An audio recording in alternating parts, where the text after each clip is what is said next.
caged in a dark warehouse for 10 years. This boy was a prisoner of a twisted nightmare. But the kidnapper made a fatal mistake.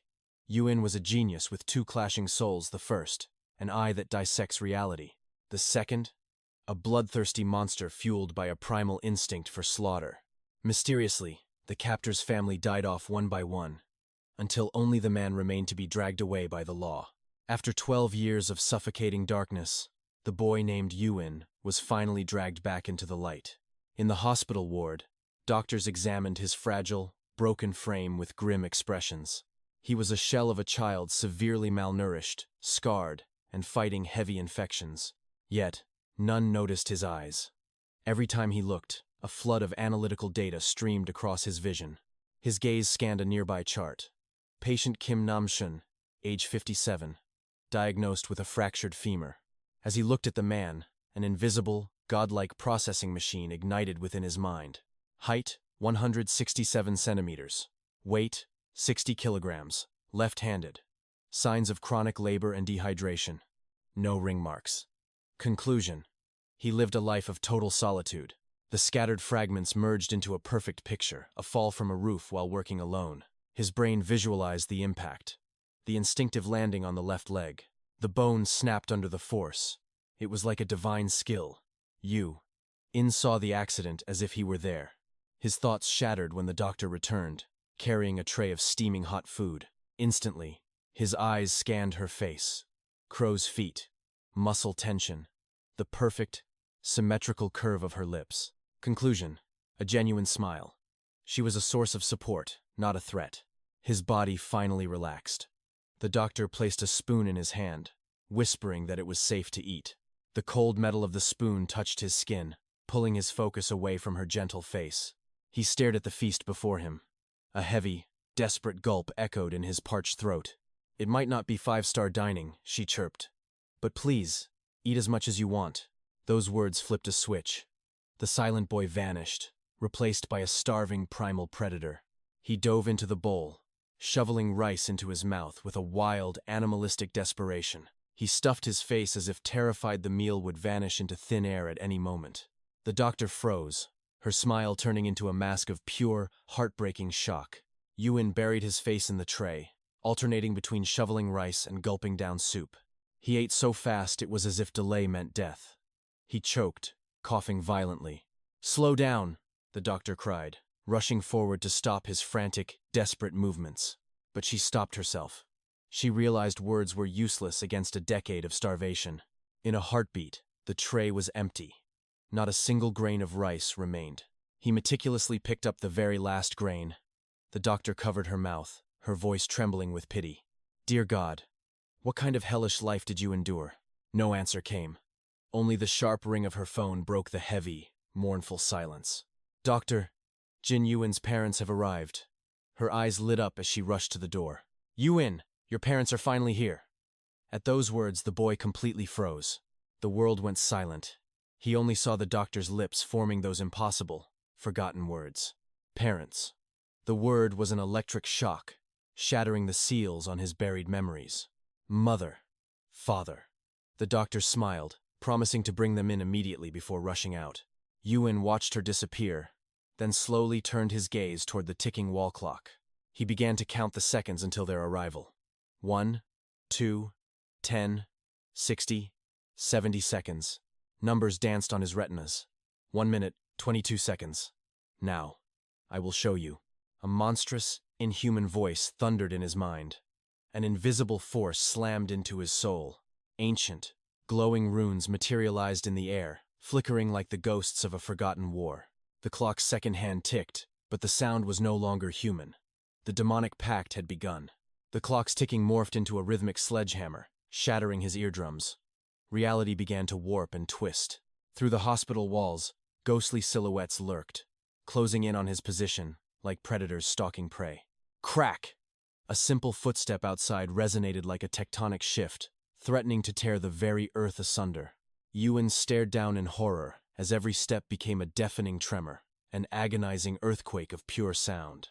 Distant murmurs amplified 1,000 times, becoming a chaotic storm of noise that shredded the surrounding space. "Patient stability is our absolute priority," the voice echoed. Do not agitate him. Understood, doctor. I shall enter now. Yuan's ruby eyes locked onto the door, reflecting the figures of a man and woman, his long-lost progenitors. Seeing their son after 12 years, they collapsed into tears. Yuan!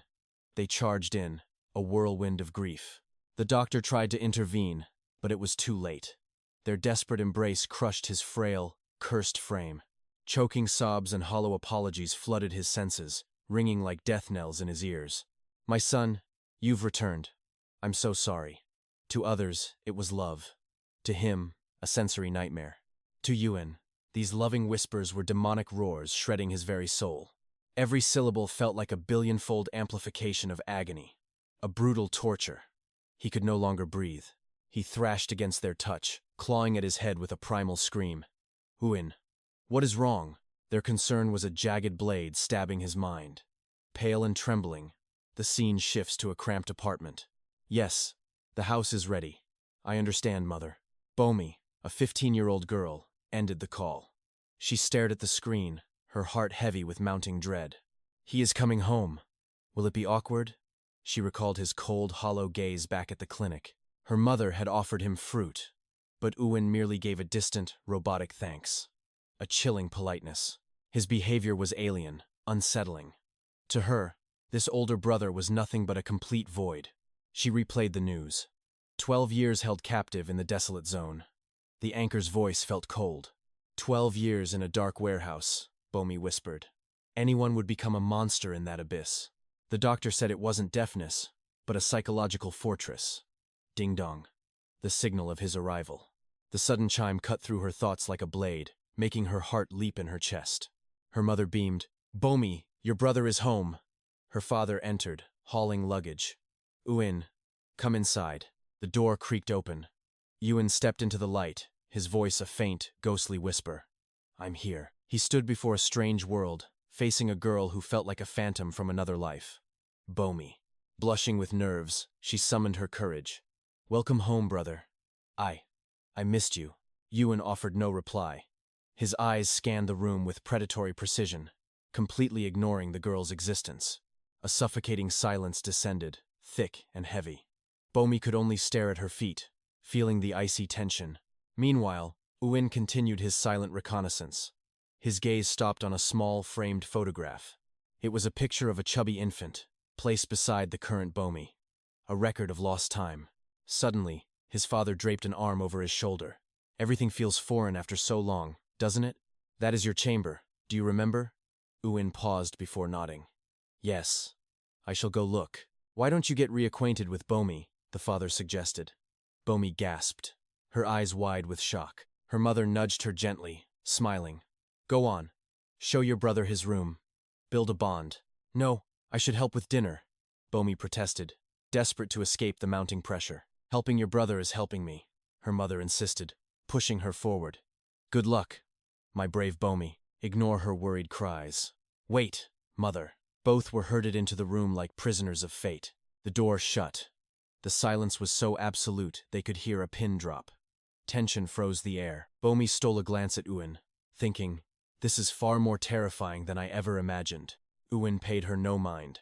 He was busy cataloging the environment with cold, systematic efficiency.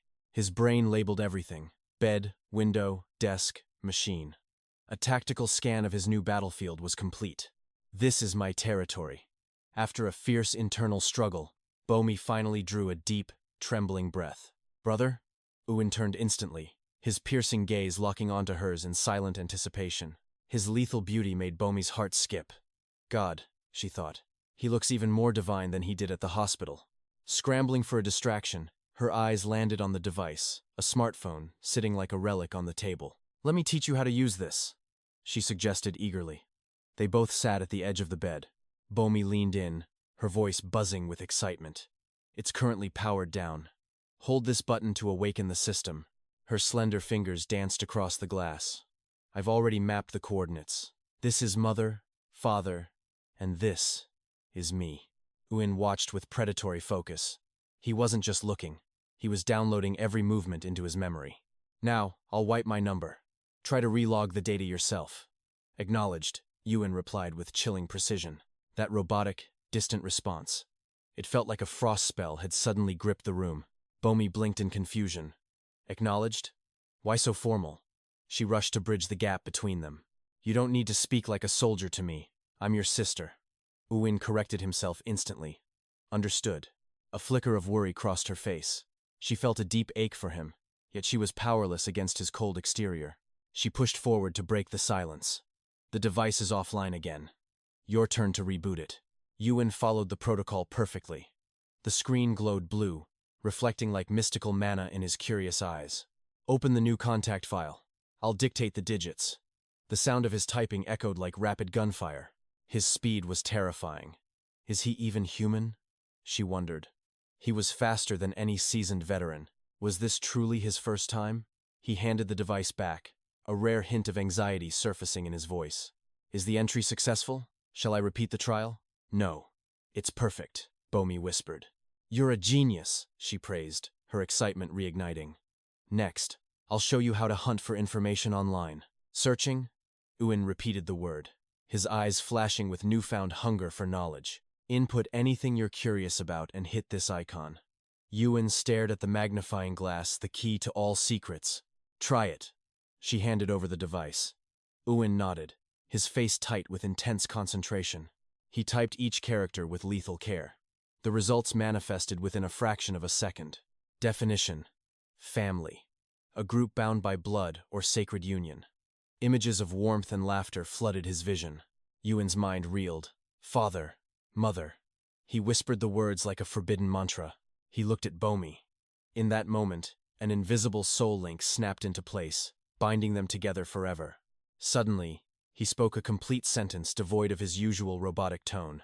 𝒂𝒏 is my family. 𝒂𝒏 froze, her eyes shimmering with tears. A radiant smile broke across her face. That's right, 𝒂𝒏. Family. In that warm moment, a mysterious, sweet essence drifted through the air. It was pure and intoxicating.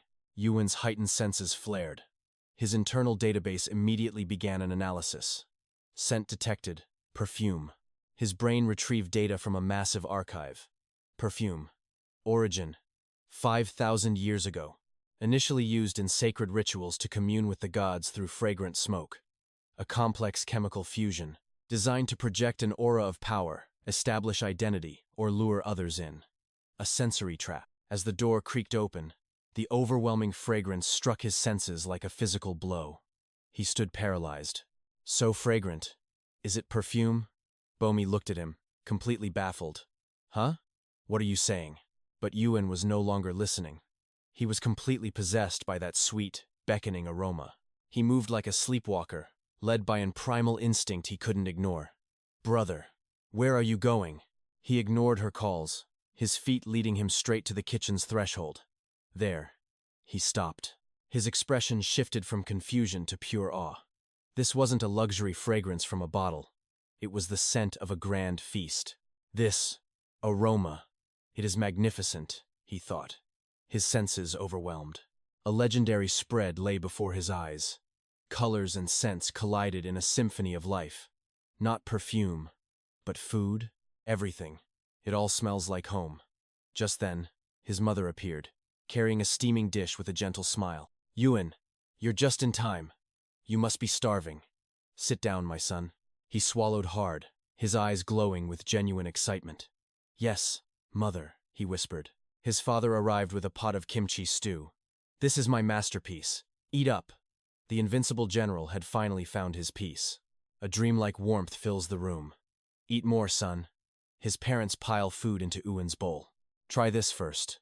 And this, too. His mother tenderly wraps meat in lettuce, feeding him like a treasure. 𝒂𝒏 chews heartily, his eyes widening as a flavor explosion erupts across his dormant senses. This deliciousness feels foreign, overwhelming. His parents chuckle, charmed by his innocent, wide-eyed reaction. Laughter flows, momentarily erasing 12 years of hell. But elsewhere, a chilling darkness begins to stir. Inside a freezing interrogation room, a cold voice cuts through. Your entire family died within 5 years. Nothing to say?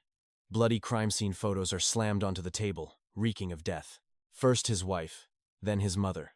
His sister-in-law followed. Even the neighbors weren't spared from the carnage. Every death is a mystery.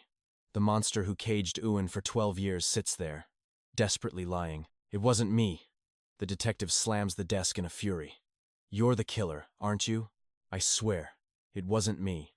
As the air turns heavy, the man looks up with eyes full of madness.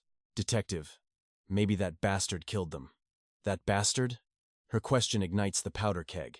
The man leaps up, hands crashing onto the table. He screams, his mind fractured by pure hysteria. The beast I fed and raised. That monster killed them all. The detective stands, boiling with rage. Who gave you the right to yell here? Officers rush in to force the man back down. He loses control, cursing Yuen's name. You don't know what he is. A haunting memory flashes back. Yuen's solitary silhouette, sitting amidst the suffocating shadows of a derelict warehouse. He flips through anatomy books, memorizing every human nerve. A shadow merging with the eternal, freezing abyss. The man's desperate screams echo through the halls. It was him. That monster did everything. Night falls. In his cozy new room, Yuen stares intensely at a glowing smartphone screen. Recalling his sister's words about modern trends, he taps the YouTube icon with trembling fingers. A vibrant world explodes before him. He selects a random video. Hello family, I'm 𝑏𝒐𝒊𝒆𝒓. Watching the cheerful youth on screen, Yuen hesitantly mimics the voice. Hello, everyone. He replays the clip, practicing the tone to perfection. Hello, everyone. Hello, my family. Thinking of his family's smiles, he repeats the words. Suddenly, a mukbang video catches his predatory gaze. He stares at the cheesy tteokbokki. Tteokbokki mukbang. He whispers, his instincts stirring. On screen, girls cheer. Wow, so good. Look at how chewy and delicious this looks. Seeing the glistening cheese, Uin's eyes sparkle with hunger. He mutters in awe. Incredible. A knock sounds. Bomi's voice follows. Brother, what are you doing? Can I come in? Uin snaps to attention. Did you call? Do you need help? Cleaning? What is my task? It's a conditioned reflex from years of forced labor. Bomi waves her hands. No. Stop that. She smiles shyly. I just wanted to know. Do you want to get some ice cream? Ice cream? Yuen's eyes round in confusion. Bomi beams. Yes. It's cold, sweet, and amazing. She grabs his hand, pulling him forward. From the living room, their parents' voices drift over. Bomi, hold his hand tight. I will. We'll be back soon. She chirps happily. Like a shadow, Yuen echoes her perfectly. Back soon. They step out into the neon-lit night. Reaching the convenience store, Yuen freezes once again at the threshold. He stands paralyzed by the miniature world of dazzling lights. Bomi gently pulls her brother inside. Welcome. The door chimes in sync with the clerk's greeting, echoing through the store. Inside, Yuen holds his breath. A matrix of food and drink lines the towering, endless shelves. Everything is a new mystery. Over here. Bomi calls from the freezer, releasing a mist of frost. Pick any flavor you want. For the 1000th time today, Yuen falls into a trance. Hundreds of colorful wrappers blur before him. He stands frozen, overwhelmed by the power of choice. Seeing his confusion, Bomi steps in. Do you need me to help you choose? After a moment, she grabs a chocolate bar. This one is the best, she declares firmly. Bomi clutched her treats, watching Yuen stare at the ice cream like a mysterious, alien artifact. Fearing he'd feel awkward, she reached out. Let me handle this, give it to me. She stepped to the counter with a bright smile. Just these, please. The clerk nodded warmly. Have a great day, Bomi chirped, leading Yuen out. Suddenly, 3 schoolgirls froze, eyes locked on him. Excited whispers erupted instantly. Look at him. He's breathtakingly handsome. Oblivious to the stares, Bomi focused on her mission. Hold the tab right here, Yuen. Like this? He asked. As he pulled, the nearby girls watched his every move with bated breath. Go ask for his number, one urged. Wait, is that his girlfriend? Another whispered in disappointment. Hearing the praise, Bomi beamed with pride. Here, let me unwrap it for you. She moved quickly. Thank you, Yuen murmured. No thanks needed, I'm your sister, remember? She handed him the treat proudly. Try it, it's cold and sweet. He took a small, cautious bite. The icy chill sent a shiver through him. But a second later, everything changed. As the cocoa melted, his eyes ignited. He gasped in shock. making 𝑮𝒐𝒅 panic. What's wrong? Is it too cold? Does it taste weird? She worried he was merely forcing himself to eat. You don't have to finish it, she started. But Yuan suddenly breathed out. Delicious. This isn't just a taste. It's a sensory explosion, he shouted, completely stunned. Truly amazing. His eyes sparkled like stars. He began devouring the treat like a cub, finding its first prize. 𝑮𝒐𝒅 laughed. Amazing? Where'd you learn that? Nearby, the schoolgirls stood dazed by his sudden intensity. Slow down, 𝑮𝒐𝒅 teased, her heart warming at his adorable, innocent reaction. She suddenly pulled out her phone. Smile. Let's capture this moment with a photo. Yuan nodded while eating. Click. Their first happy memory was officially recorded on her phone. Let's go. As they walked, the sky turned ink black, and the quiet streets grew eerily empty. 𝒏𝒐𝒅 was busy texting her friends, her face glowing brightly in the phone's artificial light. She giggled at the messages, failing to notice that Yuan had suddenly stopped dead in his tracks. His eyes were no longer on the sweets. They were locked onto a dark, shadowed corner ahead. A masked figure stood there, draped in shadows. His filthy gaze was anchored directly onto 𝒏𝒐𝒅. The man's eyes roamed from her neck down to her legs with a disgusting, predatory hunger. He waited like a hyena in the grass. But Yuan was already cold-bloodedly dissecting his enemy. His brain accelerated to combat speed. Target identified. Unknown male. Behavior. Hostile observation and stalking. Target. 𝒏𝒐𝒅. Analysis. Dilated pupils. Tense eyelids. High-level predatory intent detected within the subject. Cross-referencing data. No local records. Not an acquaintance. An outsider has entered the forbidden territory. Suddenly, the man's eyes shifted and collided directly with Yuan's freezing, murderous gaze. Terror struck the stalker. He recoiled in panic, ducking his head and vanishing into a dark alleyway. But to Yuan, that single retreat exposed the enemy's entire identity to his scanning eyes. His vision recorded every detail. Sweat patterns, fabric where the man's history was laid bare instantly. Prolonged squatting detected. Specific oil stains on the right heel. Subject is a regular cyclist. The threat was clear. Yuan's internal danger radar hit maximum intensity as he processed the clues. He scanned the ground, reading the invisible footprints and tracks left behind by the intruder. These weren't bicycle tracks, they were wider. A motorcycle had been idling here very recently. He traced the mountain soil on the man's shoes. A cold conclusion formed. He came from there. Within seconds, the general's mind constructed a complete criminal profile of the fleeing shadow. Age, late 50s. Occupation, delivery services. Vehicle, older model motorcycle with specific wear. Planned intrusion, not a local resident. Methodical but flawed execution. Threat level, active. Subject is left-handed. He utilized the mountain path to bypass all local security cameras. Yuan's expression turned deathly cold. 𝒏𝒐𝒅, he called out, his voice dropping to a low growl. Why the frozen stare? Is something wrong? Yuan didn't look back. Just go inside first. Huh? 𝒏𝒐𝒅 followed his gaze. What is it, inside? Now, Yuan repeated, his voice cold and absolute. His chilling behavior sent shivers down 𝒏𝒐𝒅's spine. She grabbed his arm, her voice trembling but firm. No way. Mom will kill me if I go in alone. Besides, leaving you here is dangerous. She pulled him toward the door. Yuan let himself be led, a hollow shell. Suddenly, a street lamp overhead flickered and died. A moth, lured by the heat, was incinerated instantly, falling like ash to the wet pavement. The light buzzed back to life, cold and indifferent. Inside, the clock ticked away the seconds of his sanity. Sleep wouldn't come. Yuan watched the torrential rain, while a demonic whisper gnawed at his mind. I will protect this family. Stay out of my way. They are my family, Yuan countered in the silence. Ha! Family? The voice sneered. You are just a pathetic weakling who cannot survive this cruel world. What will you do? Call the cops? I am the one born to rule this concrete jungle. If a soft-hearted brat like you was in charge, we would have rotted in that warehouse years ago. Memories of his broken self surfaced. I survived. You should not even exist, Yuan gritted his teeth. I should not exist? The voice roared with primal fury. Who is the superior one here? Zhang Yuan. On the dark window, Yuan's reflection twisted. A manic grin and murderous eyes stared back the demon had awakened. Yuan faced the monster in the glass with haunting calm. This is my body. You are just a defense mechanism I created. Heh, you are dead wrong, the beast laughed. This body belongs to the strongest.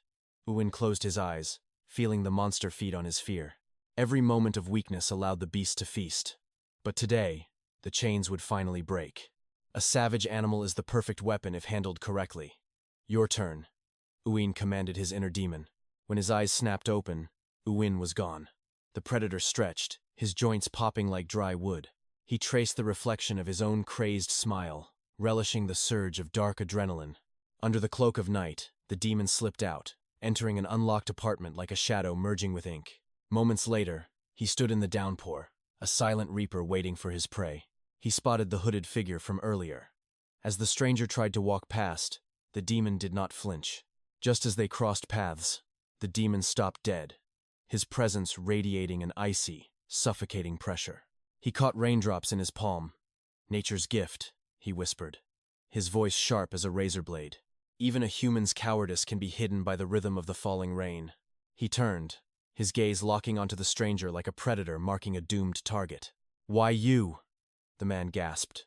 In a blur, the demon was inches from his face, eyes full of scorn. Don't be so boring. Are you surprised? Who are you? The man hissed, clutching his umbrella. The demon's grin widened, freezing the blood in the man's veins. Who am I? That is hurtful. I have been watching you so closely. I know every pathetic detail of your life. The black noodles you ate, your delivery job, your endless drives. Do you still wonder who I am? The man stood paralyzed. The playful mask was gone, replaced by the aura of a true monster. The boyish voice was replaced by a guttural, demonic growl. A bottom feeder dared to haunt my home? His eyes scanned the man's sleeve. Cat fur? Is that what you kill to practice your craft? Each word hit like a poisoned needle. The man trembled, his mind breaking under the sheer terror. What? What kind of monster are you? Yuan calmly slicked back his drenched hair. He looked up with a haunting smile. Me? In a flash, he lunged forward. A brutal elbow strike slammed into the man's gut, stealing the very air from his lungs. The man collapsed into the mud, his face contorted in a silent scream of agony. Standing tall like a god of war, Yuan's voice echoed through the storm. This is who I am. With a violent motion, he shredded his shirt, the fabric tearing like a weak soul. He revealed a torso covered in jagged scars, a horrific map of the hell he survived. The man froze. Yuan knelt slowly, his voice a venomous hiss as he faced the coward trembling in the dirt. Never show your face again, or I will carve these scars into your flesh, one by one. Paralyzed by pure terror, the man scrambled backward through the filth, his mind shattering from fear. Yuan stood tall, staring down with icy disdain. If you understand, then stop crawling like a worm. Get lost. Like a man granted a sudden pardon, he fled blindly, vanishing into the dark night. Only Yuan remained amidst the torrential downpour, his tattered clothes fluttering in the cold, howling wind. Under a flickering street lamp, he tilted his head back, letting the rain wash over his eerie, twisted smile. The rain sounds beautiful. By morning, the monster was gone, replaced by a naive and curious boy. On his first day back, the family celebrated at a luxury restaurant, enjoying a massive meat feast. Day 2, his mother led him through the streets, pointing out legendary snacks she had always loved. Day 3 was a movie date with 𝒊𝒆𝒂𝒏𝒆𝒅. Yuan was completely mesmerized by the magic of popcorn. He munched away happily. The divine harmony between crunchy corn and sweet caramel was simply perfect. By day 4, Yuan sat at his desk, staring down a daunting book of college entrance exams. Complex equations processed like raw data behind his eyes. Without hesitation, he began marking every single answer. His pen moved with terrifying precision, a blur of motion dancing across the white pages of the book. 𝒊𝒆𝒂𝒏𝒆𝒅 watched in shock as he finished a page instantly. Brother, you have to actually read them. But I did read them, Yuan replied calmly, his voice devoid of any doubt or hesitation. 𝒊𝒆𝒂𝒏𝒆𝒅 giggled. Where did you learn to talk like that? No more YouTube for you, mister. She grabbed the book, assuming he had just guessed, but she decided to teach him how to grade. Let us check the answers, she challenged. Yuan simply nodded, ready for the final verdict. A, D, B. Her eyes widened in disbelief. Every single one was correct. This is Impossible. Did you really solve these? Yes. Did I do well? Stunned, 𝒂𝒑 shoved more workbooks toward him. Do you want to try more? I do. Suddenly, 𝒂𝒏 transformed into a perfect solving machine. The room filled with the sound of rapid scribbling. Within minutes, 𝒂𝒑 snatched the completed books away. Oh my God, she whispered, her voice trembling. Brother, you are a literal genius. But 𝒂𝒏 shook his head. I am no genius. I only wish to be a normal person. He gazed into the distance. Being normal is the hardest path, but it is what I want. His gaze drifted to her childhood photo, while 𝒂𝒑's eyes reflected only her mysterious, powerful brother. At your age. No, even earlier, he whispered. A flood of dark, agonizing memories surged forward. Brutal insults, stinging strikes, slave labor, and the freezing isolation of a pitch-black, silent warehouse. As 𝒂𝒏 finished his dark tale, he turned to 𝒂𝒑, but the words died in his throat. Her eyes overflowed with tears. Brother, how much pain did you have to endure all alone? After 12 years of hell, emotions were foreign concepts. To 𝒂𝒏, feelings were just data in books. His brain scanned her face, drooping eyes, trembling lips. Diagnostic complete. The target is experiencing profound sadness. Executing the logical response, 𝒂𝒏 reached out and patted 𝒂𝒑's head, startling the poor girl. 𝒂𝒑, do not be sad, he recited. Then, he turned and began writing frantically on a notepad. What are you doing? 𝒂𝒑 asked, puzzled. Without a word, he handed her the finished page. 𝒂𝒑's confusion turned to utter shock. At the top, it read, to 𝒂𝒑, please cease all sadness. 1. A drop in body temperature from crying will immediately compromise your entire immune system. 2. Prolonged sorrow will lead to a total loss of taste and a decrease in appetite. 3. High stress levels will trigger unwanted weight gain. Therefore, please initiate happiness immediately. On the paper, 𝒂𝒏's clinical handwriting looked exactly like a page ripped from a medical textbook. Cardiovascular strain will spike cortisol levels, shattering your stress threshold and destroying your natural sleep cycle. Prolonged grief overstimulates the hippocampus, draining the brain's energy reserves and causing chronic, debilitating fatigue.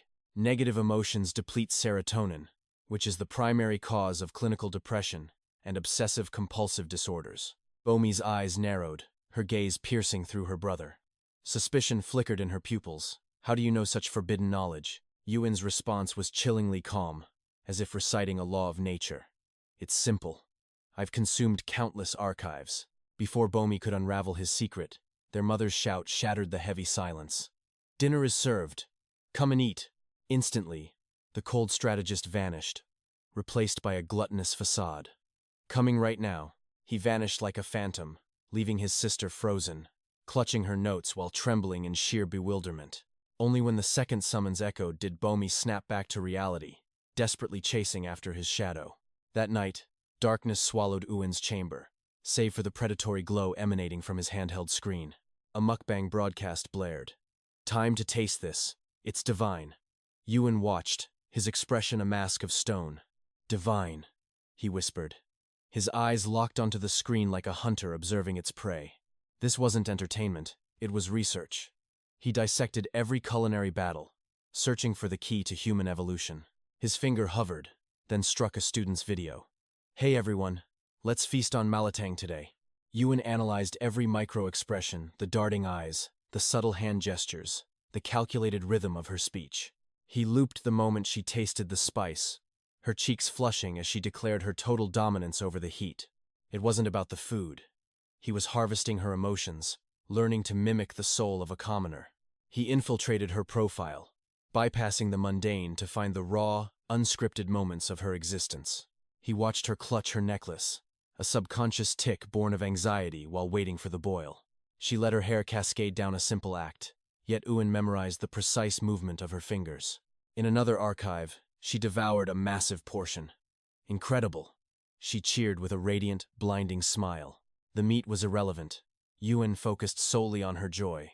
A dark realization sparked, she was his perfect blueprint. If I master these human patterns, will I finally pass as a normal member of this society? Memories of a past life surfaced. His father's voice echoed. 𝒂𝒏, what path will you choose to walk? His mother had intervened, shielding him from the pressure of destiny. Why ask such heavy things now? She had smiled tenderly. Just survive and be happy. That is the only pact we require of you. But Yuan's resolve was absolute, his voice devoid of emotion. I desire only to be a normal man, a normal clerk. The next day, at the police fortress, he moved to execute his most normal mission, reporting a crime. A citizen's duty, he thought. Stepping into the violent crimes unit, where the air tasted of tension and sweat. "Confess your sins," a detective bellowed, his voice like a thunderclap across the room. "I'm innocent," a blonde youth shrieked. "The surveillance doesn't lie. Brat, give it up. That's not me." Amidst the chaos, Yuan's voice rang out low, steady, and impossible to ignore. "Greetings, Detective Kim Tae-yoon." The veteran officer froze, his jaw dropping in absolute shock. "Yuan, is that really you?" He stood abruptly, scanning the young man as if seeing a ghost. "Good gods, you've transformed. I barely recognize this handsome man. Have you been well?" Before him stood a poised gentleman, yet the detective saw the shadow of the beast he once saved. A feral child, caked in blood and filth, with eyes that held nothing but the void of 1,000 wars. The evolution was staggering. Tae-yoon opened the door with newfound respect. "Mind your head, kid." As Yuan sat, the detective reached over. Instinctively, Yuan's body coiled like a spring, ready to strike. It was only the seatbelt. "Easy now," Tae-yoon whispered, his voice a balm to old wounds. "Just relax." He clicked the buckle, patting Yuan's shoulder. "I'll ensure you reach your sanctuary safely." Their words flowed like a calm river. "You look truly strong now," Tae-yoon noted with pride.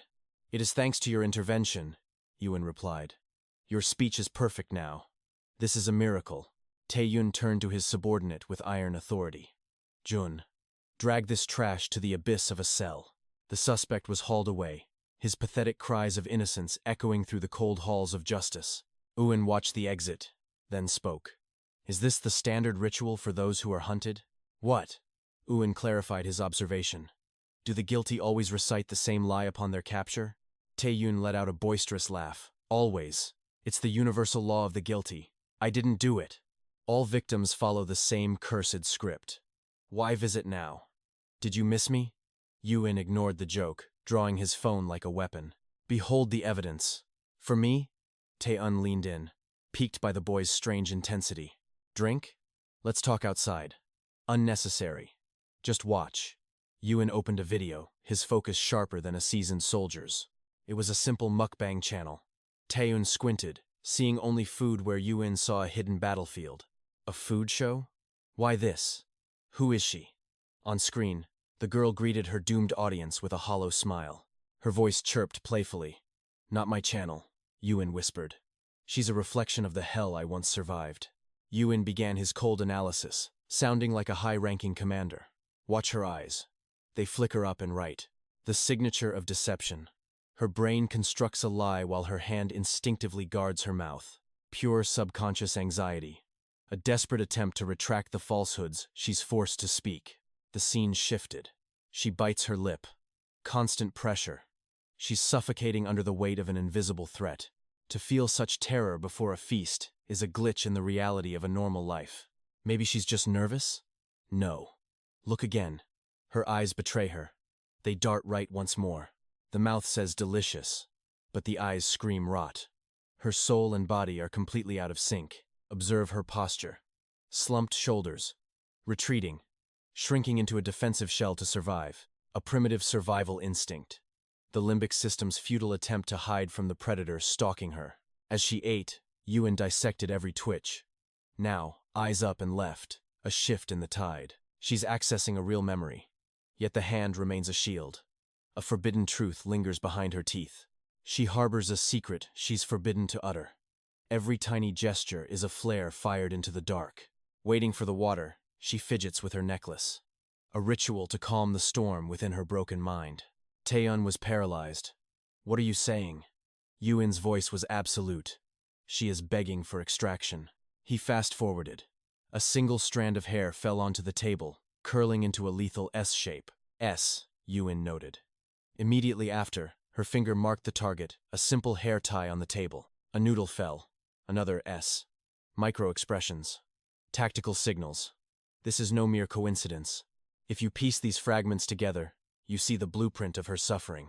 The message is too perfect. She is a prisoner of war, just as I once was. Captivity? That's a stretch. Tae-yoon hesitated. Observe. Yoon countered, his authority growing. The signals are intensifying. First the hair, then the tie, then the noodle. The victim is finally gathering the courage to rebel. Yoon, who are you? Tae-yoon gasped. Yoon ignored him, prophesying the truth as if he had witnessed it. Victim in her 20s. Likely an orphan. A lonely soul with no one to notice her disappearance. The captors are a pack, young. The alpha is 20, a dropout playing God in the shadows. Tae-yoon reeled in shock. I can't believe this. Is she truly being held? Do you know her? I've never met her, Yoon stated coldly. But I know her hell. I've lived in that abyss. I speak the language of the caged. Then, he threw a curveball that felt like a blade's edge. Detective, do you believe 1,000 coincidences eventually become the absolute truth? Tae-yoon froze. That suit you're wearing. Your mother bought it, didn't she? Yoon's gaze pierced him. My clothes? How? Mine were her choice too, Yoon whispered, his voice heavy with ancient weight. How could you possibly know that? Yoon turned to the iron bars, his voice vibrating with power. A coincidence. Your suspect plays the violin. An amateur. But he treats it like a sacred ritual. Taeyeon clutched his head. That monster. He plays the violin? How did you see that? If I'm right, that's the second coincidence, Yoon stated. Taeyeon forced a laugh to hide his growing fear. Are you a psychic profiler now, Yoon? The boy didn't blink. His face remained a mask of iron. No, I crave a normal life. But I am here to prove my worth as your greatest asset. Detective, go ask him. If I'm wrong, lock me away for obstructing justice. I dare you. That absolute certainty stopped Taeyeon cold. The desperate nobody had vanished. A general now stood before him. That icy, absolute conviction caught the officer off guard, freezing his dismissing hand in midair. Interfere? Not at all. We're practically partners. Let me check for you. He pats Yoon's shoulder. Yoon remains motionless, his gaze piercing through the detective's retreating figure like a cold predator. Inside the prison block, Taeyeon mutters to himself, what on earth am I doing right now? He recalled Yoon's words, a child who claimed to understand the darkness of being caged. How did he know my mother bought this? Taeyeon stops before the suspect. You. Talk. Do you play the violin? Taeyeon asks. The suspect stares, stunned. Yes. How did you know? A chill surges through Taeyeon's spine. He stands frozen, paralyzed by the boy's impossible accuracy. Is the investigation that deep? You haven't even searched my home. I swear I'm innocent. Taeyeon ignores the screams. Only one question remains. What kind of monster is this child, Yoon? Minutes earlier, Yoon's system had already activated, dissecting the suspect's every twitch and lie. I wasn't there, the suspect lied. Instantly, Yoon's eyes locked onto his target, scanning for flaws. Keywords flooded his mind, forging a logic map. Helmet size, hidden hair, mask marks, shaven skin, a high collar hiding calluses, fingertips scarred by the relentless friction of steel strings. Probability analysis. Electrician, jeweler, tailor, or a violinist. The calculations accelerated toward a single truth. Conflict eliminated. Precision achieved. Conclusion. The suspect plays the violin as a hobby. Target identified. Taeyeon returns to the hall, but the boy is gone. Where's the kid? No idea. A colleague shrugs. A yellow sticky note sits on Taeyeon's desk. Yoon's handwriting sharp, cold, and calculated. 2 coincidences. Let's find the third. A desperate high school mukbang star. Here is my number. A mukbang streamer? Taeyeon gasps. He turns to his team and bellows a command. Track every high school mukbang channel now. Meanwhile, Yoon waits patiently at a bus stop. Following his mother's instructions, he boards the bus. His second time venturing into the human world. Student. The machine chirps. He moves to the back, watching the city through the glass. Memories of a warm dinner surface. You. In. Do you want to be an office worker? His uncle asked. Yes, a normal one, just like you. You, In replied. His father laughed.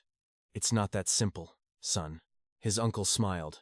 I heard you're a genius, Yuin. You solve problems in a heartbeat. For me, that is normal. May I visit your company? Yuin asked, his voice devoid of emotion. Of course. You're welcome any time, his uncle agreed, unsuspecting of the boy's true nature.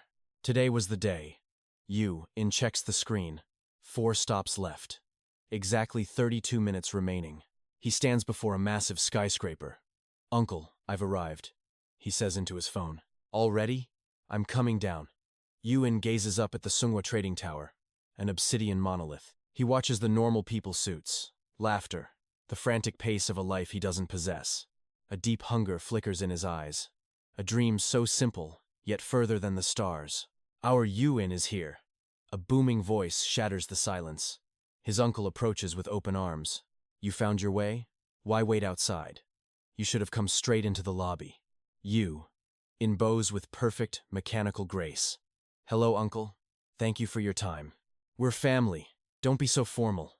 His uncle throws an arm around him, leading the way. Let's show you around.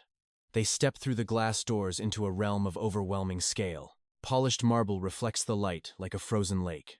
Their footsteps echo through the vast, hollow hall. Impressive, isn't it? His uncle asks proudly.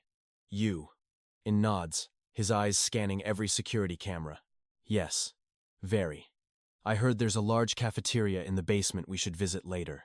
This is the 𝒌𝒊𝒂𝒏𝒆𝒅 headquarters, his uncle beams, listing the glories of his corporate empire. We have branches nationwide. Interrupts, reciting facts like a soulless data terminal. Wangdu Bantek, East Busan, Mibo. His uncle freezes, his pride turning into pure shock. You researched all this? Yes. To live normally, one must master every piece of information. I've realized that living a normal life is the most difficult mission of all. Hearing that, the uncle's smile faltered for a heartbeat, but he quickly masked it with a booming laugh. My nephew is as sharp as a blade. Come, let's head up. Yuin watched with cold precision as his uncle swiped the security card. His mind instantly mapped the building's layout, tracking 5 elevators simultaneously. Suddenly, a melodic voice cut through the air. Oh, is this the manager's kid? A high school girl in a tailored uniform was staring at them, her eyes gleaming with predatory curiosity. This is my nephew, 𝒊𝒂𝒏𝒆𝒅, the uncle corrected quickly. I have a special mission for him. The girl's smile turned sharp and knowing. Yuin remained a silent observer, scanning her like a threat. Then, in a chilling display of synchronicity, 2 questions clashed in the air. Are you in high school? 𝒊𝒂𝒏𝒆𝒅 recoiled in genuine shock. What? Are you blind? She snapped, pointing at her chest. Can't you recognize a uniform when you see one? This is obviously high school attire. Ding! The elevator doors hissed open, killing the tension. His uncle hurriedly shoved Yuin inside. Catch you later, 𝒊𝒂𝒏𝒆𝒅. Have a nice lunch. The doors sealed shut, and they ascended to the 7th floor. Step 1 complete. Ahead lay a sprawling battlefield of corporate chaos. Welcome to the front lines, his uncle chuckled. It's not as intimidating as it looks. A symphony of frantic work erupted before him, the thunder of keyboards and a storm of overlapping foreign languages. Arigato gozaimasu. How's the weather over there? Listen. Cancel that shipment immediately. Understood, sir. My apologies. Yuin stood like a statue, absorbing the data storm until his uncle beckoned. Over here, Yuin. He guided him to a desk. Well, do you feel like a professional soldier of the office yet? Not yet, Yuin replied, his voice devoid of emotion. But I will conquer this world soon enough. Suddenly, an assistant rushed over, whispering a frantic report. The uncle's face went pale. What? Already? I told them to be ready. Mobilize the conference room now. He turned to Yuin, his expression clouded with guilt. Forgive me, Yuin. Lunch is cancelled. An emergency has arisen. Can you find your way out? It's no problem. I've seen what I needed. Yuin descended alone, only to find the target, 𝒊𝒂𝒏𝒆𝒅, waiting at the gates once more. Fancy meeting you again, she chirped.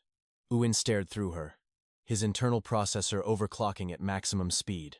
Analyzing target, 𝒊𝒂𝒏𝒆𝒅, 11 a.m. standard school hours.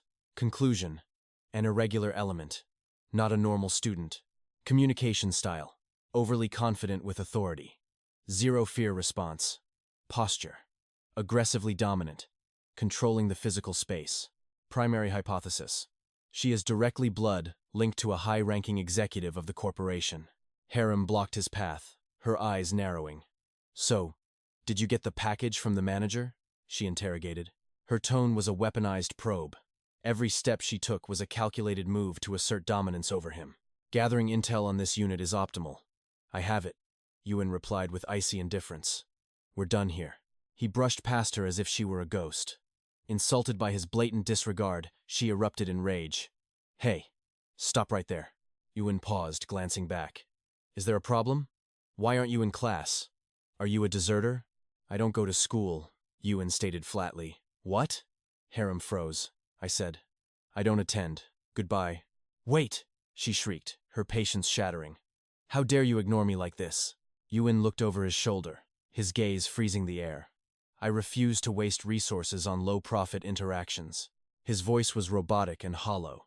Currently, I see zero tactical benefit in continuing this dialogue. Cease your speech. His cold logic struck her with the force of a physical blow. Her face twisted from shock to a burning, humiliated crimson. Yuan captured every micro-expression, filing her emotional collapse into his memory bank. Psychological tactic. Negation. By devaluing the target, they are forced to reveal their hidden worth. Yuan threw the bait. Tell me then, who exactly do you think you are? 𝒂𝒏 snapped, her hands on her hips as she revealed her trump card. What if I told you I'm the director's daughter? Yuan's eyes locked onto hers instantly, initiating reaction script.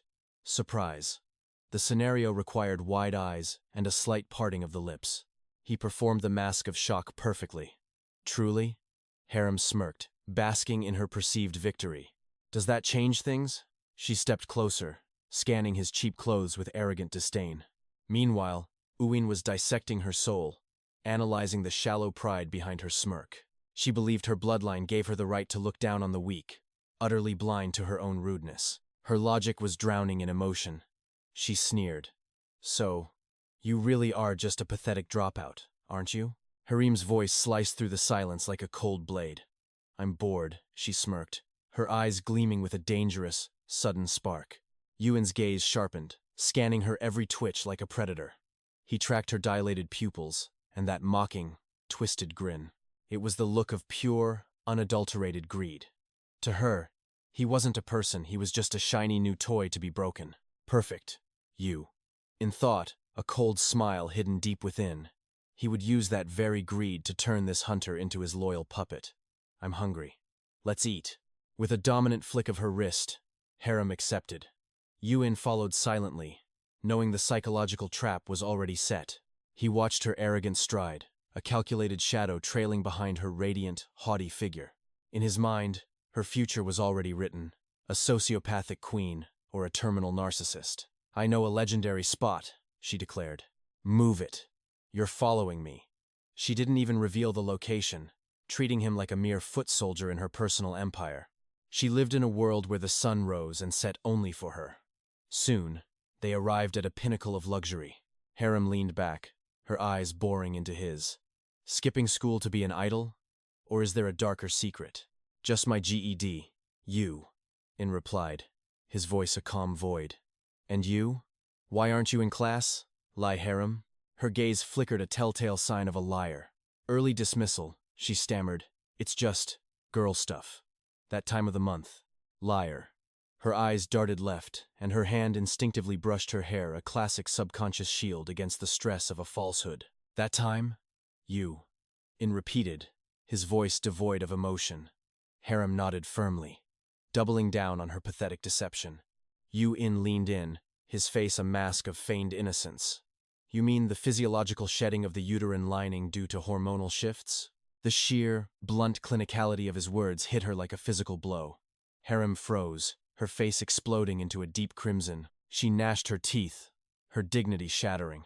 What the hell is wrong with you? She hissed just as the waiter approached. Furiously, she snatched the menu, glaring daggers at Yuan as she barked out an order for both of them without a second thought. We'll take 2 set S meals. Yuan watched coldly. Her need for absolute control was a glaring weakness he could exploit. By the way, what's your name? She finally asked. Jin Yuan. I'm Lai 𝒂𝒏, she replied. her ego demanding recognition. She dismissed him instantly, burying her face in her phone. The air between them turned heavy and suffocating once again. "Are you always this pathetic and quiet?" she snapped, still seething as the appetizers were finally served. In a fit of misplaced rage, Harim's hand swung wide, violently colliding with the waiter's tray. "Watch it!" she shrieked, blaming the victim for her own clumsy outburst. The terrified server could only stammer out desperate apologies. Harim gave a final, icy glare before turning back. Yuin tilted his head. "Aren't you a bit oversensitive today?" "I told you!" she barked, biting into a hair tie as she violently bundled her hair up. "It's because of my period." Another lie. Another layer of armor. But then, the elastic snapped and tumbled beneath the table's dark shadows. As she dove to grab it, a hand suddenly shot out, shielding her head from the sharp edge of the mahogany table. Harim froze, looking up to find Yu, in hovering inches away. "Protecting your head," he whispered, watching her face flush once more. "Something happened today, didn't it? Something that hurt." The words were a poisoned needle, piercing her mental fortress. "Shut up! You know nothing," she barked, but her voice lacked its usual venom. "You just look exhausted," Yuin countered calmly. She tied her hair into a defiant high bun, her voice trembling with forced aggression. "Worry about your own ghostly face first. Eat your soup before it gets as cold as your heart," she challenged. Yuin accepted, lifting a silver spoon to his lips. As the liquid touched his tongue, Yuin's eyes widened in staged disbelief. His entire frame seemed to lock in shock. Harim's lips curled into a triumphant, wicked smirk. "See? I told you. My taste is absolute. This place rivals the best in Busan," she boasted, completely unaware that she was dancing perfectly to Yuin's rhythm. "The bait is taken, Yu." In thought, a chill of satisfaction rippling through his mind. The real game was beginning. He looked up with wide, innocent eyes. "Busan? Who did you go there with?" "My friend, the famous actress Kim Yuna," she bragged. "Never heard of her," Yuin stated flatly. A simple, honest truth used as a psychological blunt instrument. Harim's jaw dropped in genuine horror. "You don't know Kim Yuna? The nation's sweetheart? Are you serious?" His slow headshake drained the excitement right out of her. "Do you live under a rock? She's literally everywhere." Yuin took another sip of soup, his mental gears grinding. It was time to switch tactics and trigger her nostalgia. He pivoted the conversation with surgical precision. "I bet you love the ocean, though. The vast, endless blue." Harim was instantly swept away by his leading question. The ocean. Yes. Especially the fireworks over the Gwangali Bridge.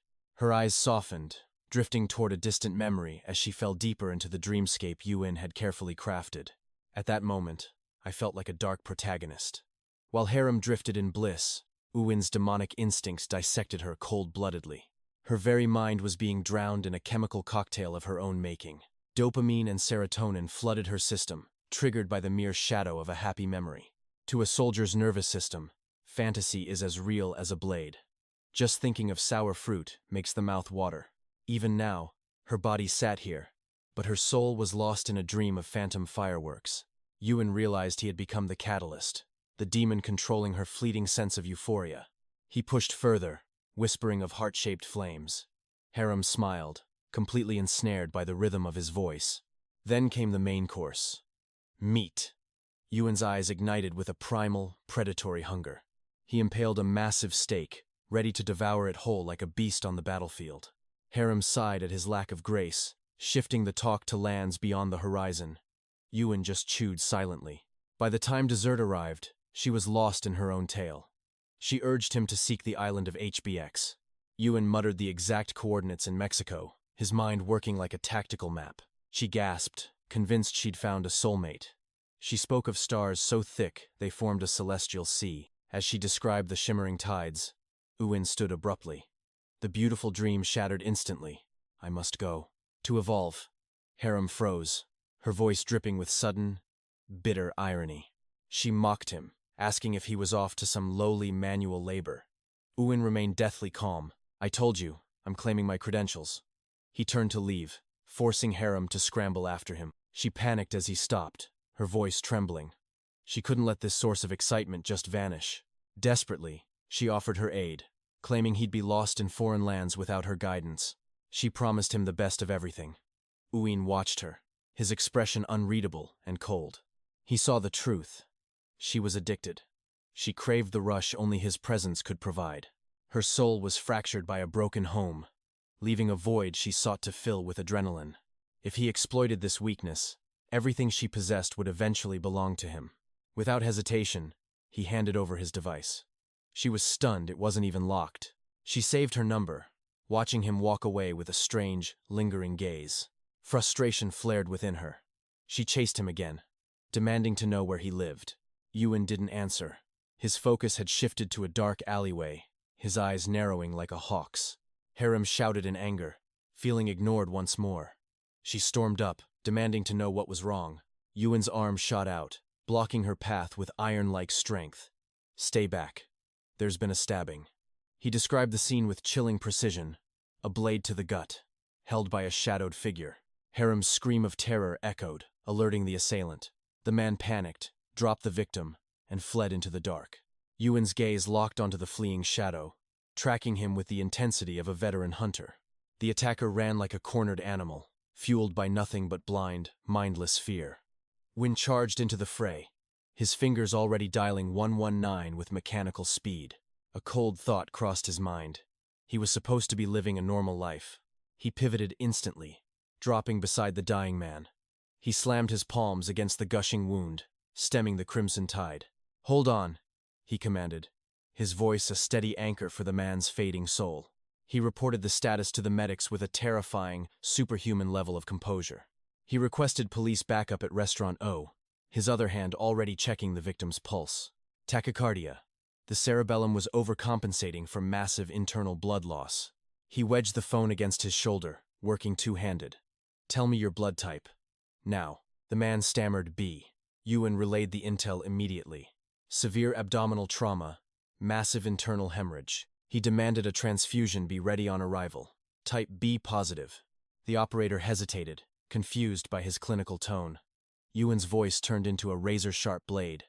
"He's bleeding out. Prepare type B immediately." Blood stained his hands, yet his pulse never quickened. Coldly, he requested an ambulance before locking eyes with 𝒉. She stood there paralyzed, her entire frame trembling as the horror of the scene shattered her reality. Normal life is a battlefield, he thought. Looking at her pale face, the former general felt the weight of acting. Sirens wailed as police cordoned the area. Amidst the chaos, Uin calmly wiped the crimson from his fingers. An officer approached for a statement. Before a question was asked, Uin's mind replayed the scene like a tactical recording. "Understood. Suspect. Short hair, gray cap, black tee, blue jeans, 80 kilos, 80 centimeters. High-tier athletic footwear." The officer stumbled, stunned by the precision. "Wait. Slow down. How could a student catch every single lethal detail?" As the recording started, Uin repeated the intel.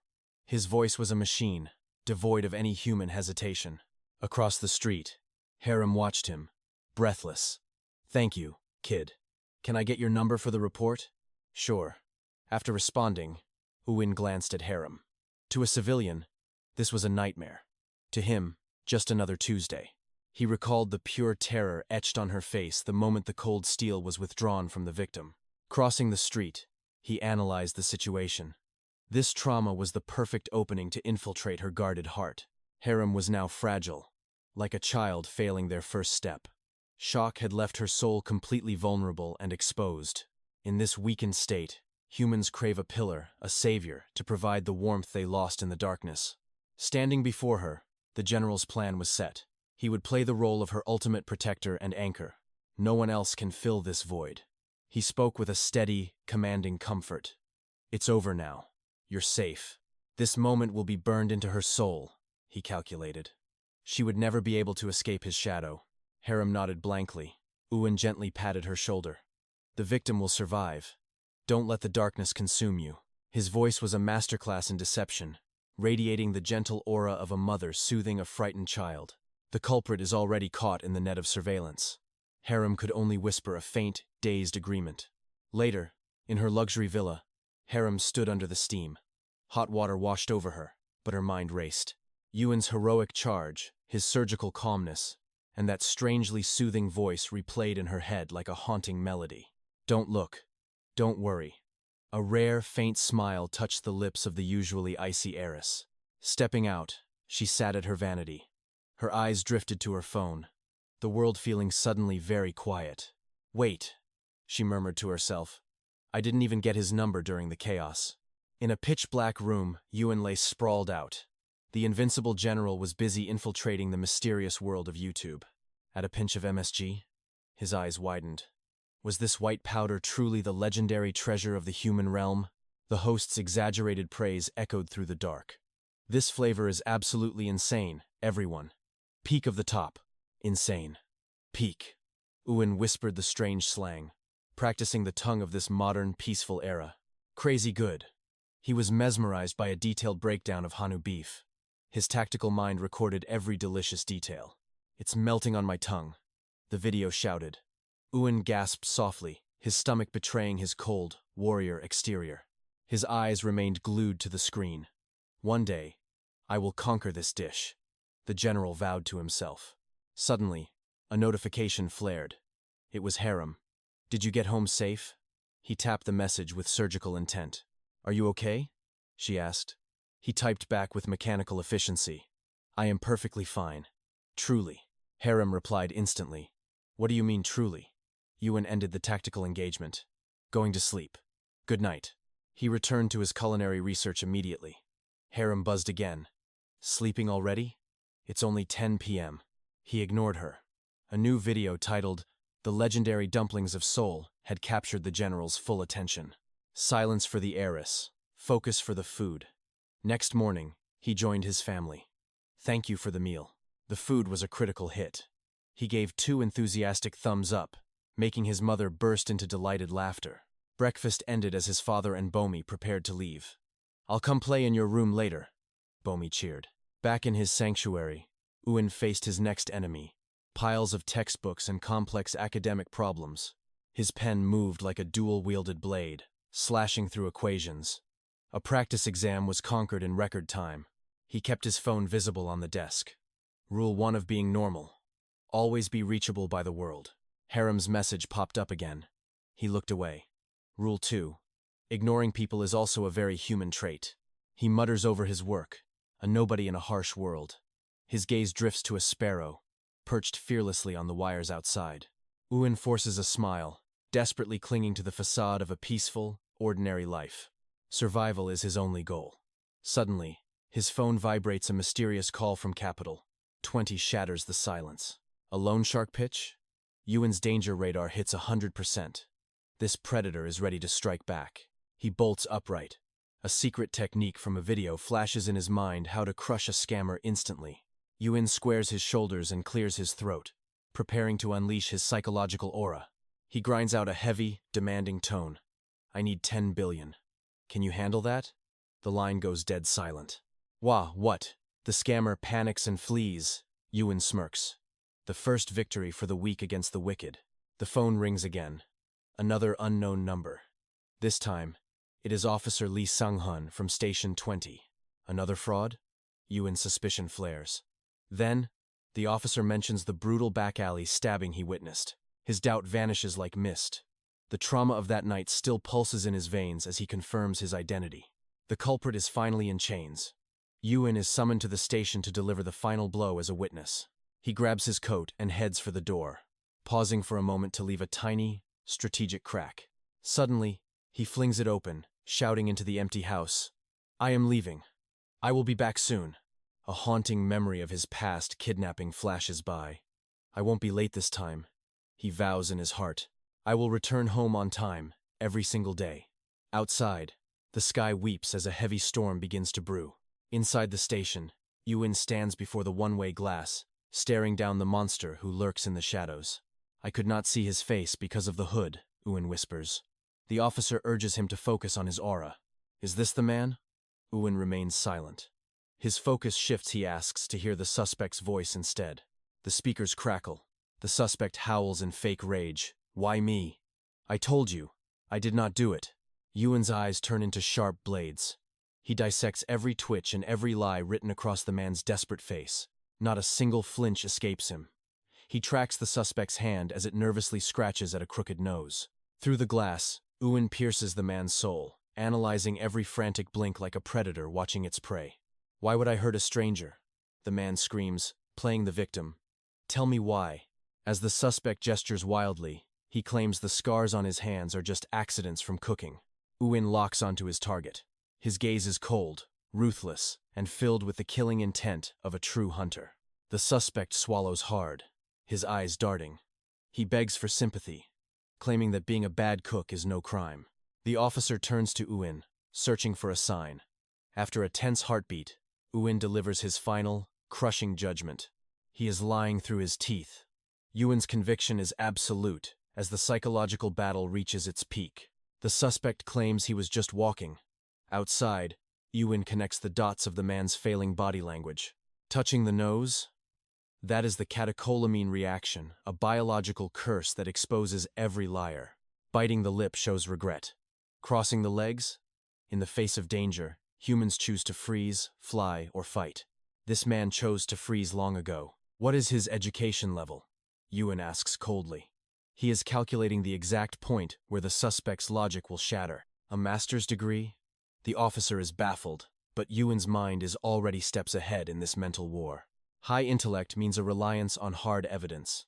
To break him, 𝒂𝒏 must exploit his fear of the truth. If he is the killer, he fears only one thing: a witness. Have you told him about the witness yet? Not yet. 𝒂𝒏 watches the criminal's pathetic struggle and prepares to deliver the finishing strike. Tell him there was an eyewitness. He will crumble. 𝒂𝒏 turns away, his duty as a judge complete. He is the one. I am done here. As he leaves, his only thought is the hunger gnawing at his stomach. Back inside, the officer plays the trap. "Mr. Kim, we have a witness who saw everything." The suspect's face turns ghostly white. "A witness?" he shatters, his arrogant facade crumbling into dust. He buries his face in his hands, defeated. The officer asks for the final confession. "I just lost control," the man sobs, surrendering. Outside, the storm has passed, leaving a crystal-clear sky. 𝒂𝒏 looks up at the heavens, then watches the officers peacefully sharing a meal of black bean noodles. A strange thought suddenly flashed through his mind. I wonder if police station black bean noodles actually live up to the hype. Watching them eat made his mouth water. He vowed to try it one day. He stepped out, eyes glued to his phone. His screen was a graveyard of missed messages from 𝒔𝒄𝒻.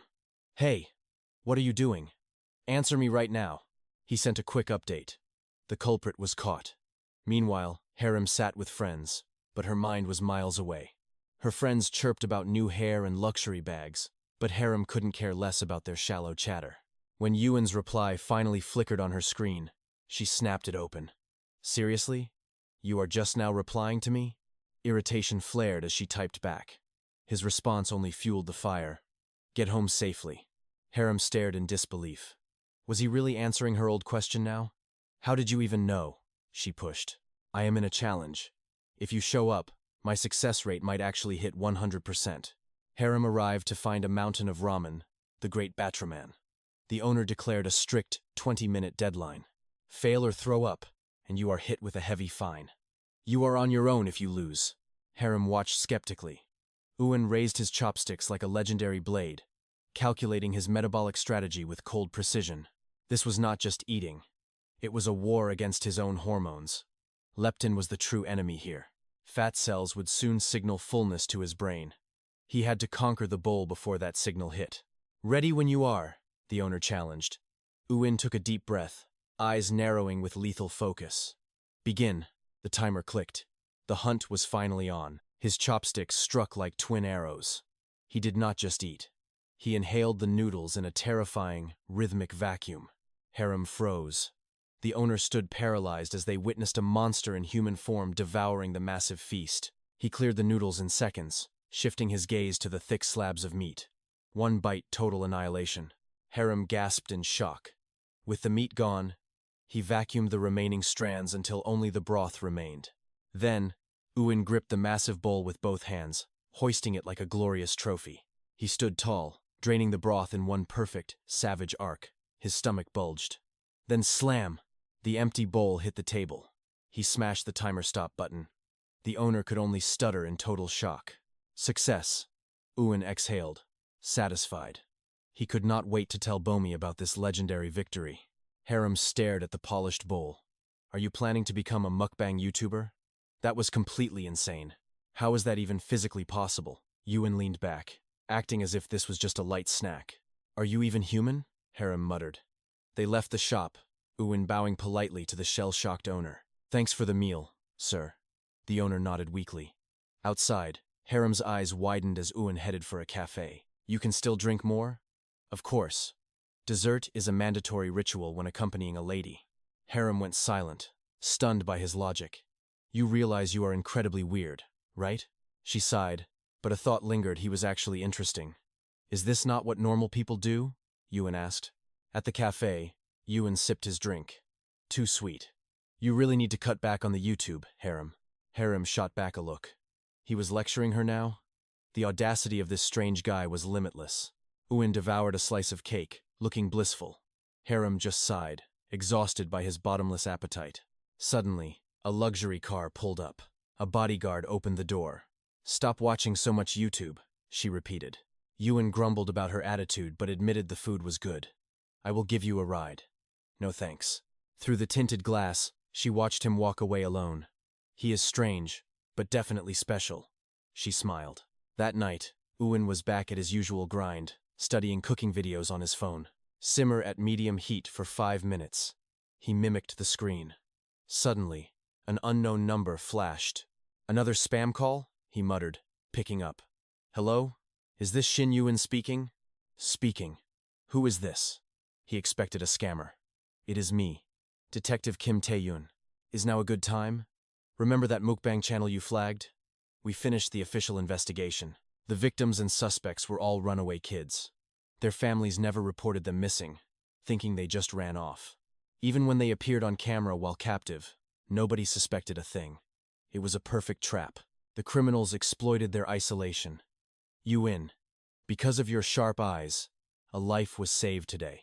How could a mere nobody know such secrets? He wondered. Is the victim safe at home? Thanks to your intervention, the case is closed. Let me treat you to a fated feast. Uin's gaze turned razor sharp. Everything was proceeding according to plan. Can we upgrade to high-grade meat? Anything you desire. Uin didn't hesitate for a single heartbeat to claim his reward. Grade 1++ Hanwoo. Marbling score 9. Please. Tun froze. Hanu? You mean, just bulgogi? Uin repeated the order with the solemn reverence of a soldier reciting a holy pact. No. Marbling score 9. The pinnacle of forbidden flavor. Tun scratched his head, completely lost. Fine, you've earned it. Hanwoo it is. Uin's eyes gleamed. Is this Saturday our fated day? He marked the scrolls. Saturday arrived. Uin emerged from the underground depths like a rising legend. He swallowed hard. Images of sizzling, marbled flesh filled his mind like visions of total conquest. Grade 9 beef. Will its divine flavor finally grant me a taste of absolute paradise? Suddenly, 2 shadows blocked his path. Excuse us, may we ask a question? He turned, polite yet guarded. The girl's eyes widened with false wonder. Looking at you, you're clearly destined for immense fortune. The man nodded in agreement. Immense fortune? Uin asked, his voice trailing with feigned curiosity. Your energy is blinding. We are seekers of truth who must share these blessings with you. Uin's interest sparked. In his world, knowledge was the ultimate weapon for growth and evolution. What is your field of study? The fundamental principles of all things, she replied vaguely. Before she could finish, Uin's eyes blazed with a terrifying, intellectual fire. The principles of existence? Are we discussing quantum physics or the laws of natural science? The scammers flinched, but she quickly pivoted back to her scripted deception to regain control. No. Consider this. Mountains are just mountains. People fail to see the true essence within. Uin nodded, as if awakening a dormant power. He began his counterattack of pure, cold logic. A mountain is merely a geological accumulation of biomass at a specific altitude above sea level. And water? A chemical compound of hydrogen 1 and oxygen 8. Basic elemental structure. He looked up with the terrifying innocence of a monster. Is my understanding insufficient? She was shaken but forced a smile. Your enlightenment is truly beyond this mortal realm. The man broke out in a cold sweat, desperate to change the subject. "You're quite handsome, aren't you? Look! Your ancestors are literally standing on your shoulders right now," he shouted, desperate. "You look exactly like them. Such tall, dignified, and powerful spectral guardians of your bloodline." Yuan paused, scanning the air for his lineage's ghosts. The man sensed weakness and pushed harder. "You lack reverence. They're displeased." Yuan didn't blink. "Can you actually perceive incorporeal entities?" The question hit like a physical blow. The scammer's jaw dropped in stunned, silent defeat. "Not ghosts. Ancestors." Yuan whipped out his phone, displaying a complex diagram of the human eye. "By what mechanism do you perceive these non-organic, non-biological entities? Show me the data." Normally, the macula and blind spot process light signals into electrical impulses for the brain. Is your visual cortex modified? Or is your cornea structured to see beyond the visible veil? Their heads began to spin, as Yuan unleashed a Gatling gun barrage of anatomical and optical data. Is it the iris? The crystalline lens? Do you possess a unique sensory organ unknown to evolution? A mutation? Can you see wavelengths outside the visible spectrum? Is this a shared genetic anomaly? The man leaned in, his voice trembling with genuine fear. "This guy is a total freak." The girl turned pale, backing away. We just remembered a dire emergency. Farewell, strange one." Yuan stopped. He instantly read her body language, crossed arms and locked legs, the signs of terror. This was a defensive stance. "Wait! I'm not a threat. I was merely sharing the truth." "It's not that," the man screamed, fleeing into the crowd. "We have a real crisis. Never mind." Terrified, the two fled in a desperate scramble, nearly breaking into tears as Yuan loomed over them like a vengeful demon. "Wait! I need to know more. Tell me about the ancestral spirits." Yuan stood motionless, watching the scammers vanish into the distance like shadows. Suddenly, a burst of mockery shattered the silence. A man holding a phone emerged, laughing hysterically at the spectacle. He approached Yuan with a smug grin.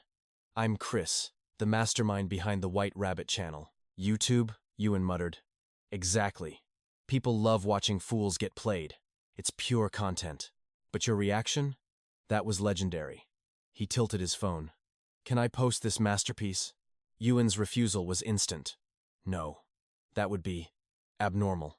Chris blinked in genuine confusion. "Relax. I'll blur your face." "No." Yuan's voice was cold as steel. "Delete the footage immediately." Chris panicked, trying to claim it was for the public good, a viral necessity for his channel. Yuan turned away, his silence heavier than words. Chris screamed, "Wait! I'll even distort your voice. Nobody will recognize you. Please, delete it," Yuan repeated, sounding like a soulless, killing machine. Cornered, Chris played his final card. 500,000 won. 1 million. I'll pay you. The moment the price was named, Yuan spun around his phone already displayed his bank details. Chris froze, his face twisting as if he had just swallowed a mouthful of needles. Grumbling about the boy's terrifying speed, he hit send. 1 million won surged into Yuan's account. Later, at a luxury restaurant, Detective Yuan's hands trembled as he stared at the menu. "What? You want grade 9 marbled hanwoo beef?" Yuan's voice cracked in financial despair. Yuan watched the detective's hands shake at the astronomical price and let out a faint sigh. "We can eat something else," Yuan offered. "No," Yuan shouted. "I promised you a feast. If it's hanwoo, then we eat hanwoo." He shakily signaled the server. Three portions, please." Yuan exhaled, trying to regain his composure. "Still, I owe you a lot, Yuan." He shuddered, remembering the mukbang girl dangling from the ledge. If we were a second late, the scene was pure chaos. It felt like walking into a living nightmare. "We were lucky," Yuan agreed. He looked nothing like the broken soul they first pulled from the abyss. Yuan tried to smile. "I forgot to ask. How have you been lately?" "I'm fighting to live a normal life," Yuan replied with haunting, soul-deep honesty. "Normal?" Yuan paused, reflecting on the boy's terrifyingly sharp instincts and hidden darkness. Yuan had read the signs perfectly, the cries for help, the hidden hobbies of a predator. He wondered if the trauma had forced Yuan to evolve into a master of criminal psychology. The tension broke as the server arrived with a plate of divine, marbled beef. Both men leaned in. The meat looked like a masterpiece of fat and flame, Truly legendary. Yuen's eyes sparkled like stars. Please, try the first bite with just salt, the server whispered. Yuen's hand shook as he took a piece. As it touched his tongue, an explosion occurred. The richness was overwhelming, a symphony of flavor that defied all human imagination. He gasped, paralyzed by the sheer quality. Yuen, did you bite your tongue? Yuen asked. Yuen took a bite, and his expression shifted into the same state of euphoric shock. Heavens! It melts like a dream. This was worth every single one. Yuen, wake up, or I'll eat your share. Yuen blinked. Wait, give me another piece. Peaceful days followed.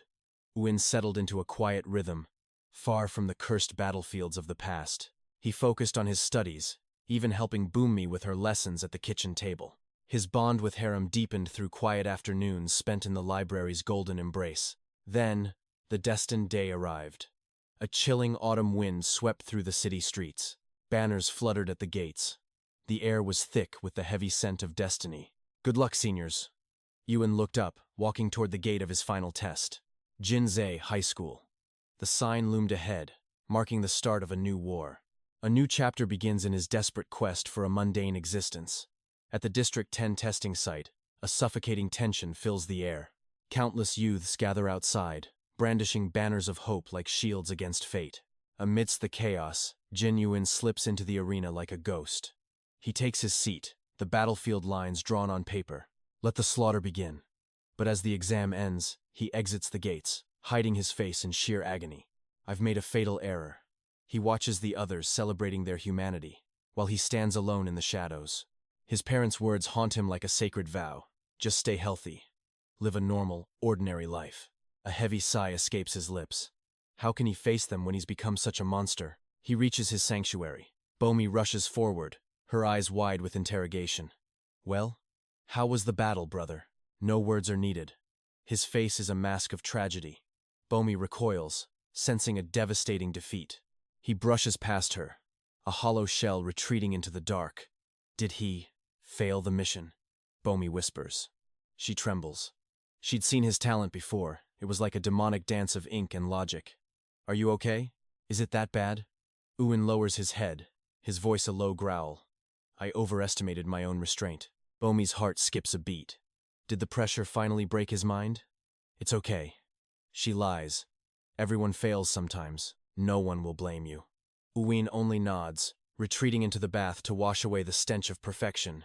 She watches him vanish, leaving behind his discarded school uniform like armor from a lost war. A message flashes 𝒆𝒂𝒏𝒆𝒅 asking for the results. He ignores it.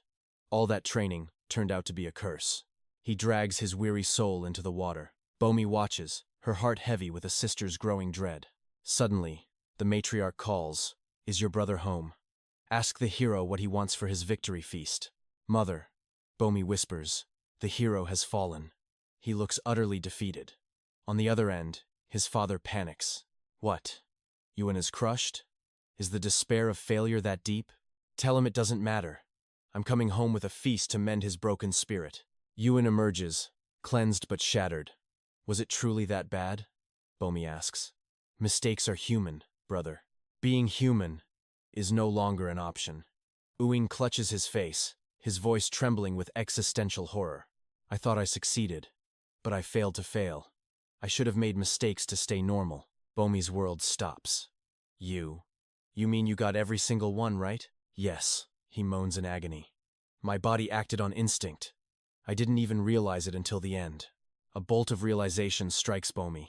So that's why. You're in this state of mourning? It's not normal, he cries. The cursed growth of my skills.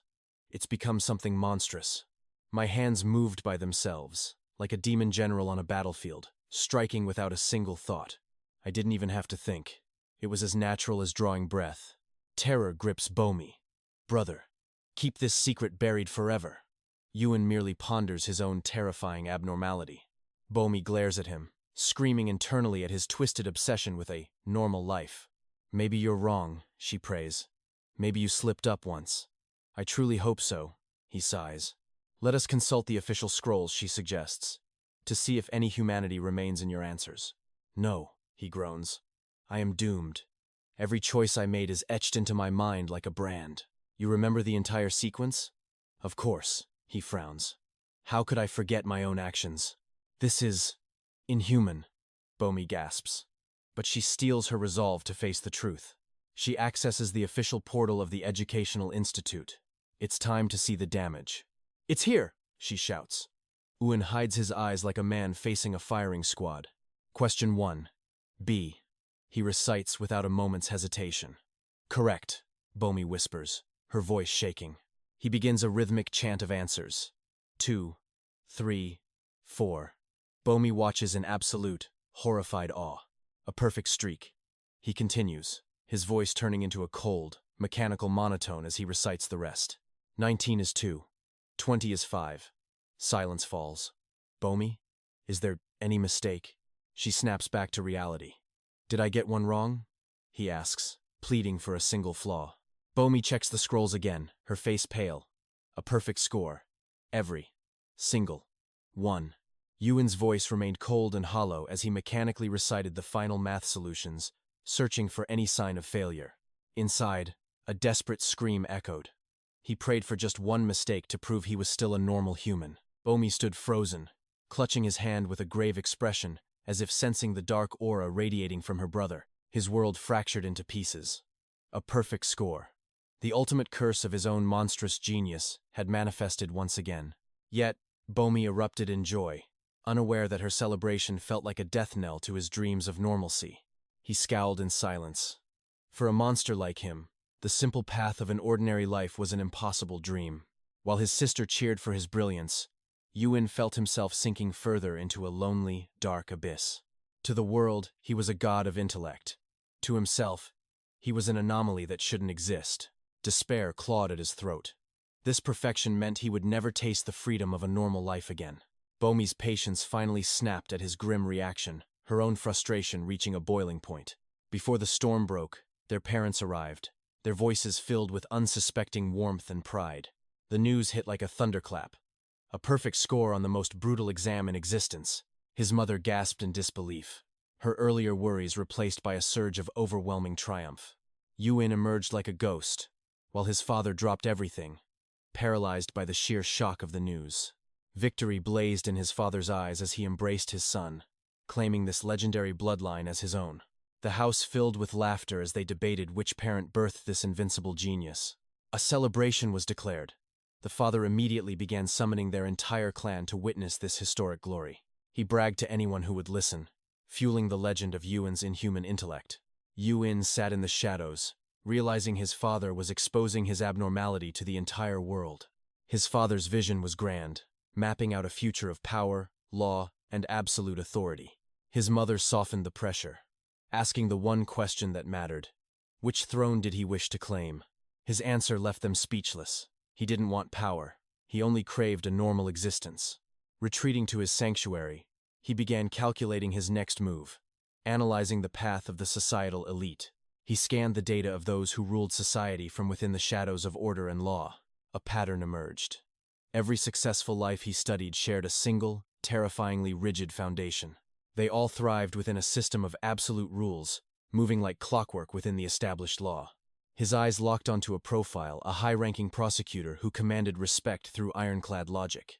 From the prestigious halls of Seoul University law to the very top of the legal food chain, a plan began to crystallize. To hide his true nature, he would follow their footsteps precisely. He cross-referenced the legends of medicine and finance, looking for the common denominator of their success. The logic was flawless. The strongest normals all originated from one specific breeding ground of excellence. Seoul University, the peak of average perfection. He stepped out to announce his final decree to the family. He would conquer University S, blending into society as the most ordinary student possible. His family stood stunned. Was their genius really aiming for such a standard path? His father finally roared in approval, seeing even this humble choice as a mark of true greatness. Time flowed on. In the dead of winter, Ewan began his journey into the ordinary world. He attempted a common ritual, seeking the simple joy of a traveler's meal on the high-speed train. Pain shot through his head as he mimicked the world, tasting the bittersweet flavor of a normal life. For a brief moment, he felt a spark of light, his eyes shimmering with newfound hope. This was it, the small, mundane perfection that he had fought so hard to achieve. But his path led to a fortress of stone and steel, where a blood debt remained unpaid. He was ushered into a cold, silent room, separated from his past by a thick pane of glass. He stared at the iron door, his heart turning to ice as he waited for the devil. Memories of 12 years in darkness resurfaced, echoing with the voice of the monster who broke him. The chains rattled. The man who stole his childhood appeared, finally facing the monster he had created. Park erupts in a frenzy the moment he sees him. "Why are you here? Did you come to mock me?" A maniacal laugh echoes through the glass. "Forgot you were deaf. Didn't I? Can't hear a word I say." His lips curl into a venomous sneer. "Can you read my lips, you bastard? How have you been? You're the one who killed them. Prisoner 2038, stand down." The guard roars over Park's screams. Ewan remains a statue, his mind cold and tranquil. The fear that once ruled him has completely vanished. He stands before the phantom door of his past nightmare. Finally, he is truly free from that darkness. Turning his back on the warehouse of his memories, Ewan leans in, pressing against the cold glass. He stares directly into Park's eyes without flinching. His voice cuts through the air, sharp and freezing. "Why have our roles reversed? Are you afraid of me now?" Park freezes. You can hear me?" Ewan ignores the question, his tone clinical. "Your voice is trembling. Your family dies off one by one every year. Heart failure, then poisoning." Park slams the glass in a primal rage. Hands down. "Prisoner 2038. While the guard barks orders, Ewan dissects him. Humans only see the lies they choose to believe. This man only hears the echoes of his own twisted delusions to justify his existence. With a chillingly calm smile, Ewan asks, "You beat those neighbors too, right? Yet both died of heart attacks." Park's bravado crumbles into terrified stammers. His heart is racing, his blood turning cold. Should I crush him further? The broken boy of the past and the cold predator of the present stare down the sinner together. "I find myself in a bit of a dilemma," Ewan says, his rhythm agonizingly slow and clear. "I'm considering tattooing your release date on my body, just to ensure I never, ever forget you." "Are you threatening me?" Park roars, slamming the table so hard the reinforced glass trembles. Ewan barely glances at his white-knuckled grip. His voice remains hauntingly calm. "Why would you think that? I am simply concerned for your well-being." Then, he drops a question that feels like a death knell. "Are you still keeping that diary?" The words hit Park like a poison needle popping a balloon. Memories of his secret records flood back, turning his face ghostly pale. Ewan wears a smile of beautiful madness. Like a devoted physician, Ewan begins to prescribe a future of absolute, living torment. Never eat until you are full. Stop the moment you feel satisfied. Exercise daily and avoid the sun. Focus every ounce of your will on staying alive. Ewan's eyes gleam with a sickening, euphoric intensity. "I even sent some money to your prison account." Park's face is now a mask of pure horror. Ewan continues slowly. "It is not much yet, but I will send it like clockwork, every single month. Every cent I send will serve as a shackle, a constant reminder that I am watching." An invisible noose tightens around Park's psyche. "Even behind these iron bars, there is no escape from me." Ewan stands up abruptly. Park recoils in instinctive terror, losing his balance and crashing to the floor. He begins to shriek in total panic. "He's a murderer. He killed my family. He killed everyone." Ewan watches him coldly. The monster has been reduced to a pathetic, boring insect. Guards rush in to restrain the madman. "He has a henchman watching me." Park howls in desperation. "He's still somewhat entertaining," Ewan muses. He bows politely. "I will see you again very soon." As Ewan exits the station, the first snowflakes of the season begin to dance through the air. His mind automatically deconstructs the scene. Tiny ice crystals formed by water vapor and gravity. To the happy crowds, it's a blessing. One phenomenon, perceived 1,000 ways depending on the soul. He briefly recalls the bone-chilling cold of that dark, lonely warehouse from his childhood. Nature can be a romantic backdrop or a source of agonizing trauma. Environment truly dictates everything. Amidst the biting chill and bright lights, he wonders if true human warmth actually exists here. Then, he spots Bomi with her friends. "Bomi," he calls out, her voice chirping through the phone. "Where are you, brother?" she asks. "I'm standing right in front of you, he replies softly. 𝒊𝒆 looks up, her eyes widening with joy. She spots him waving and runs toward him, cheering. Like the falling snow, 𝒊𝒆 rushes into his world, her smile more radiant than the morning sun. The path was slick, but her gaze never wavered from him. In this world, environment dictates survival. Yuan smirked, pulling his little sister into a protective embrace. Tell me, are you happy in this sanctuary? Where did you come from? 𝒊𝒆 chirped. He had just finished meeting a ghost from his past. Just someone I'll never need to kill again, Yuan muttered. Nearby, students whispered about his lethal, cold charisma. 𝒊𝒆's brother looked like a god walking among mortals. Carefully, Yuan revealed a meticulously wrapped meal. Try this, 𝒊𝒆. It's 𝒂𝒔, kept warm just for you. She gasped, touched by his rare, soldierly kindness. Eat. It's fuel. The next dawn, amidst blooming flowers, the former general stepped onto a new battlefield. University. He stopped before a notice, scanning a flyer for free freshmen, lunch as a tactical bait for the unwary. Free food is never the real objective, he thought, his strategic mind dissecting the hidden social agenda. The lecture hall was massive. Yuan scanned the perimeter, choosing a center seat, the ultimate camouflage for a predator. Suddenly, a loud student approached. Hey, you're Shin Yuan, right? I'm 𝒂𝒔.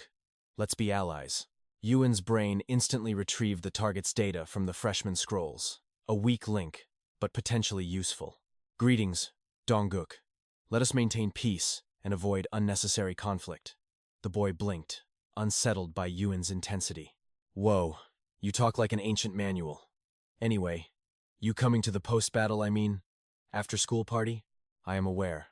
Suddenly, 𝒂𝒔 bolted upright, shouting for a newcomer. Hey, Sung-hai, you made it! The hall erupted into a symphony of eager voices, a chaotic cacophony of fresh starts and hidden ambitions. Yuan sat like a stone, masking his thrill. Finally, his first mission in the realm of higher education. He craved this normalcy. Then, the professor entered. Welcome. I shall lead your journey through business management. The first strike was a question. What is business? Speak, or remain silent forever. The room turned graveyard quiet. Yuan stayed low. Drawing attention now would be a tactical error for a man seeking a quiet life. You, in the blue. Is it about leading a company? And you, in white? The professor pressed. Managing an enterprise, sir. Good. But what is the core lethality a leader must possess? The girl beside Yuan trembled. Planning. And giving orders? And what about the man sitting next to her? Targeted for sitting in the center? Yuan realized his camouflage had failed. It was time to engage. He stood, his voice cutting through the air. Persuasion! Persuasion! The professor echoed, intrigued by the cold tone. Yuan recalled a stock market flyer. A perfect analogy for a psychological siege. Take the stock trading competition. On the surface, it's about prize money and greed. Yuan began his assault. But beneath the skin, it is a masterclass in sophisticated, psychological persuasion designed to trap the elite. It is a brutal screening process to identify those with the innate instinct for financial warfare. Winners are bound by debt and duty, scholarships and contracts. They are conquered by persuasion before the war even begins. The professor gasped. 𝒂𝒔's jaw hit the floor. But the invincible general was just warming up. His words flowed like a tactical briefing. Advertising is a trance. It is a mass hypnosis of the weak. True commanders of industry know how to weaponize this psychological vulnerability. From tech to rations, they force us to crave what we don't need. We call it marketing. But look closer. This entire civilized society is built upon the foundation of absolute persuasion. Silence reclaimed the hall. Even the professor stood frozen, paralyzed by the weight of Yuan's dark wisdom. Professor, Yuan asked with a chillingly blank face, when does the actual lecture begin? I seek normalcy. The students stared. Their faces said it all. You just taught the entire course, you monster. The professor snapped back to reality, applauding wildly. An absolute masterstroke of an answer. Truly brilliant. Is he the top scholar? The class whispered. Yuan frowned. Living normally is harder than surviving the demon army. The formal lecture finally commenced. The professor regained his footing as the leader of the room. Management is the art of organizational efficiency. Yuan nodded, feigning interest while his soul bored of it. Plan, organize, lead, control. Yuen sighed internally. He had mastered these arts on blood-soaked battlefields. He leaned on his hand, acting like a student. Leading is motivation. Controlling is ensuring the mission stays true. I conquered empires with these basics, he groaned silently. This civilian life was going to be a long war. Suddenly, the girl beside him whispers in panic. Did the professor catch us slacking off? Vigilance is survival. Yuen snaps back as the clock hits exactly 10:58. Enjoy your lunch. The lecture hall empties in a frantic blur. The legendary campus feast awaits. Determination flares in Yuen's hungry eyes. The hallways grow silent. Only the echoes of "see you later" remain. He stands before the crowded cafeteria, a massive battlefield of endless hunger. He descends like a starving predator. Bystanders watch in sheer terror as he devours everything. In a heartbeat, the tray is completely annihilated. He sets the spoon down. Lacking umami. A critical failure in seasoning. Mass-produced blandness. Suddenly, his phone vibrates. It's Detective Kim Toon. I'm free. Tun's voice is heavy. Yuen, I've got a real monster of a case. A high-stakes reward. Memories of blood and cold cash resurface in his mind.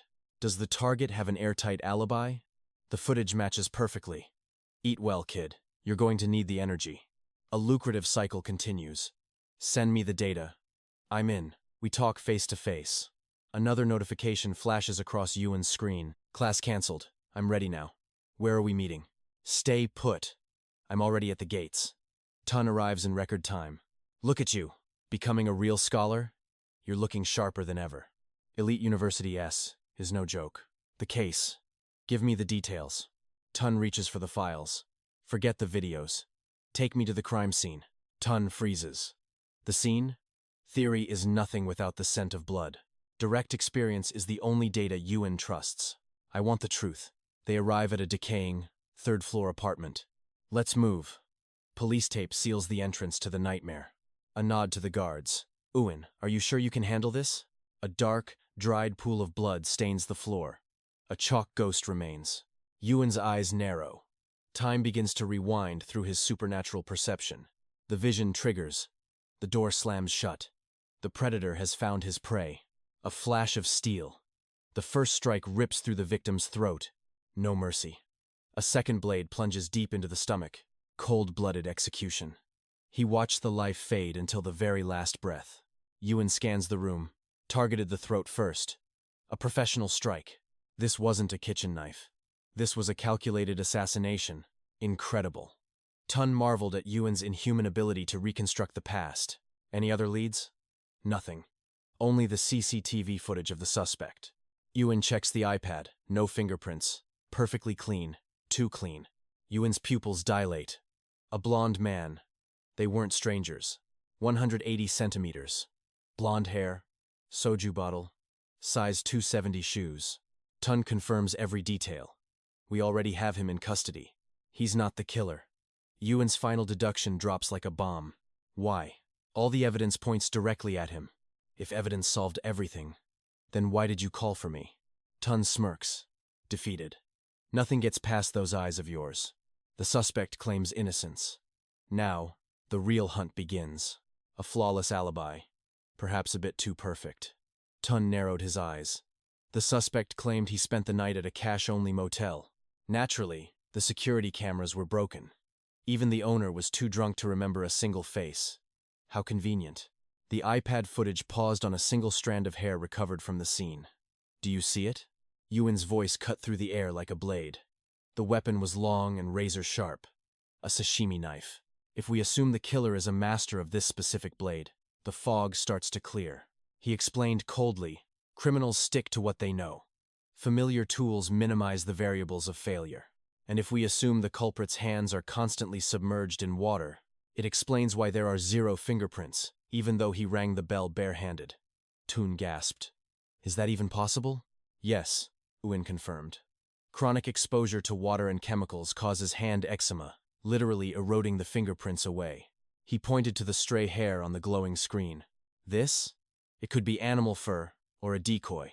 Most likely, it's from a wig. The killer was wearing a disguise. Exactly, Yuen replied. He didn't just hide. He manipulated the entire scene. Look closely at the footprints. The weight is centered on the heels. The toes are faint. Instinctively, an attacker should be leaning forward. This reveals a deliberate deception. He was wearing shoes much larger than his actual size. And these strange marks here. Uin pointed. Did he trip during a struggle? Tun guessed. Uin shook his head. No, the kill was too clean.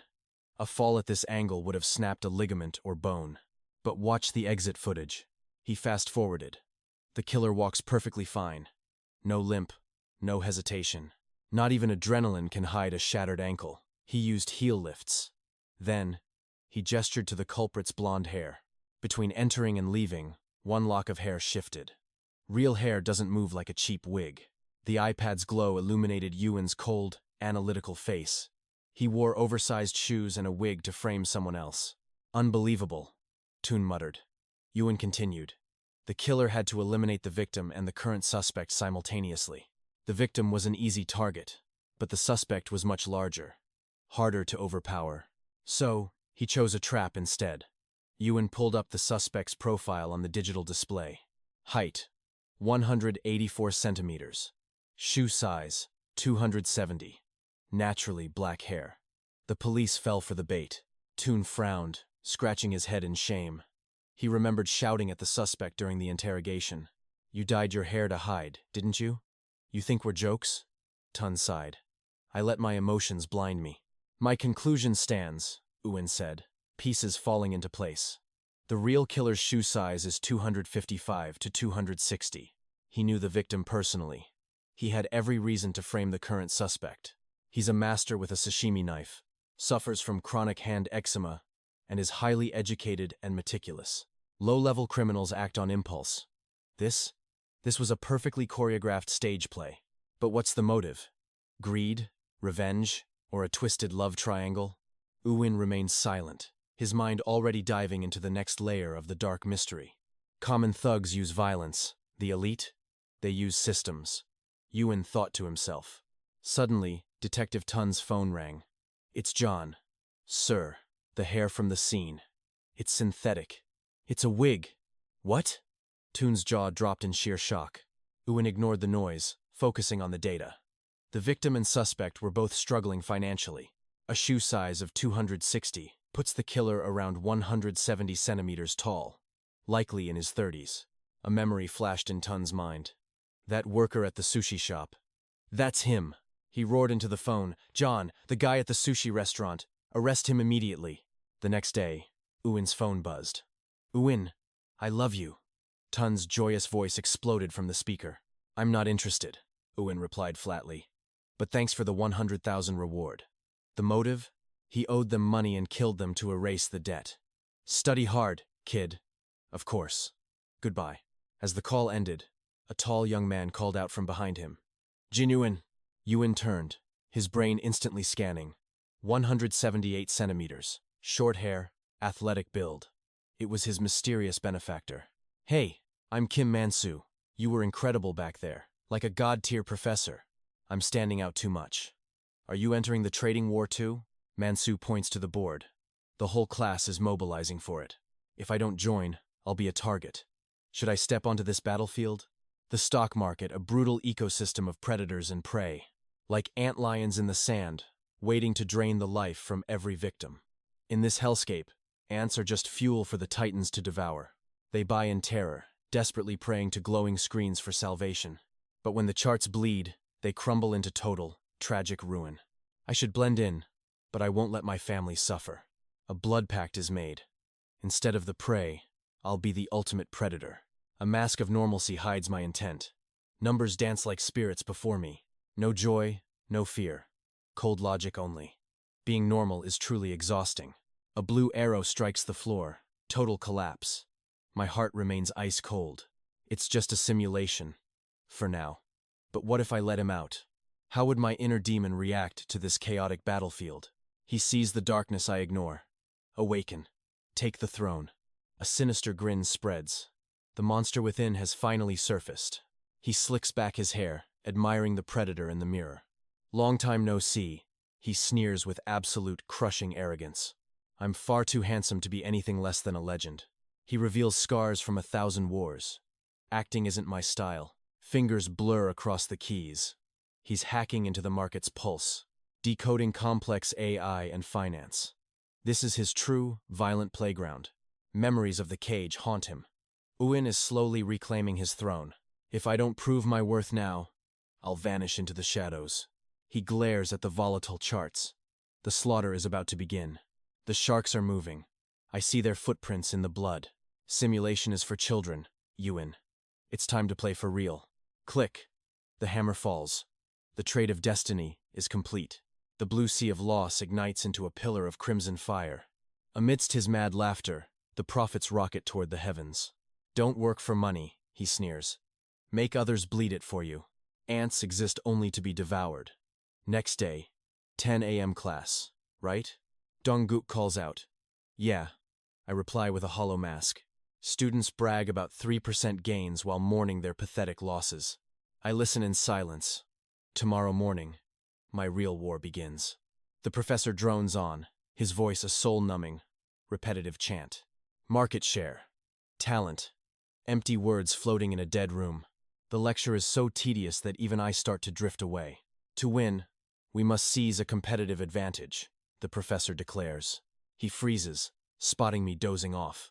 He remembers my hidden fire. He recalls the moment I tore his logic apart with one gaze. My relentless analysis had left the old man utterly shattered. Let the monster sleep, he thinks. But the war inside is raging. Sleep was a luxury. I envied those drowsing in the mundanity of peace. Seeing the professor scold them, I realized a normal life was unreachable. Mid-thought, the professor's command struck me like a distant war horn. Homework assigned. My eyes blazed as if discovering a legendary, cursed artifact. I stood, shouting with desperation. Professor, what is our objective for today? A trial at last. My heart raced while the professor's expression soured. When did he wake? The professor muttered, visibly unsettled. He sighed. Reed Smith. Discuss markets and groups. Submit your lists now. Before he finished, my voice bombarded the hall like a heavy cannon. Words fired from my mouth like a relentless, high-caliber machine gun. Is the diamond paradox outdated? Modern warfare requires a new economic logic. The hall froze. They stared at me like some evolved, monstrous anomaly. The whispers grew. He's insane. What is he even talking about now? Ignoring them, I pushed forward. Let's dissect the utility of extreme consumption. Do those who consume endlessly truly obey the laws of diminishing returns? Is it addiction, or a loophole in the very fabric of value? The professor grimaced, trapped. I suppose that's quite possible. Addiction creates exceptions, he admitted, struggling to maintain his fading authority. Too vague, I countered. This is a biological coup involving hormonal signals. Leptin, the satiety hormone. They stared as if I spoke magic. Deficiency leads to obesity. Had they accidentally entered a high-level slaughterhouse? Ghrelin counters it, stimulating the brain like a drug-fueled obsession, I explained. The professor screamed internally. How does he possess such lethal knowledge? Yet, seeing my burning hunger for truth, he felt a chilling respect. No time. He cut me off, fearing I'd reveal even darker secrets. Class dismissed. Form your squads and get out. See you later. He fled like a coward. Suddenly, the weak swarmed me for protection. Uin, join us. No, me. The nobodies begged to serve under me. Later, I sat before the screen. The pact was signed. I traded. The whales are moving, the voice whispered. The accumulation of war begins. Orders executed. My inner demon smiled from the shadows of my mind. Listen, Jin Yuan. Wealth is the blood others shed for your benefit. A dark vision rose. To gain power, you must sacrifice your humanity. Whether king or slave, a leader must feed the machine to survive. They bow to superiors, drowning in the wine of fake diplomacy. I saw a broken CEO. He hires soldiers so he needn't bleed. The employees become the front line, taking hits so the master prospers. I saw my past self serving masters. Understand? This is the cycle. The demon's voice echoed. Money isn't possession. It is absolute, total control. Don't be the ant in this game. Be the predator beneath them. In my soul's abyss, the entity taught me the art of slaughter. A true general stays silent, offering praise while his puppets toil away. They'll bleed for a victory that solely belongs to their master's throne. Wealth is a loop of gold. Choose a safe life or power. But if you crave the crown, prepare to fall into the abyss. 1,000 cursed hands reach from the abyss, desperate to drag him down into a sea of envy. That throne belongs to me. Even without a storefront, his demonic legion of coins works tirelessly in the shadows. Money is the ultimate soldier. It is the most loyal army a commander could ever lead into battle. It fuels his desires, igniting a surge of dopamine and serotonin that heals his soul like a divine elixir. Most mortals remain blind to this power.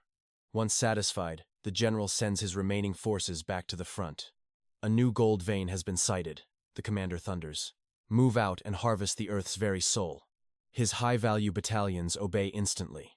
The only question remains: where shall this legion conquer next? Yuan's inner demon smirks. His low-tier infantry whispers, "Sep, should we also dig for gold with the fools?" Negative. He commands with chilling clarity. We aren't here to dig. We are here to sell them their doom. While the masses toil and groan in the pits, the sound of snapping steel and shattered dreams echoes loudly. "My tools are broken," they cry, crawling toward the entrance where Yuan's agents wait with overpriced blades. "Sell me a pickaxe, please. $10 per unit." The deal is struck, and his soldiers double in rank. Is selling the hype more profitable than the gold itself? Don't get greedy, the demon whispers. Patience builds empires. Secure the spoils and prepare for the next slaughter. These coins are his blood, his true invincible army. Success is all about timing.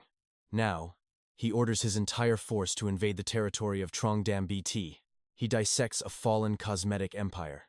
A change in leadership has left their defenses crumbling and their stocks bleeding. An 80 billion market cap. To a predator like him, that's a playground perfectly primed for total manipulation.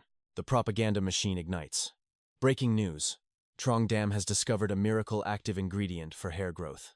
Clinical trials are fast-tracked. Rumors spread that the CEO and the congressman are brothers in arms from their university days. International vultures are circling. At this point, he declares, only a pathetic weakling would refuse to buy in. The grand spectacle begins.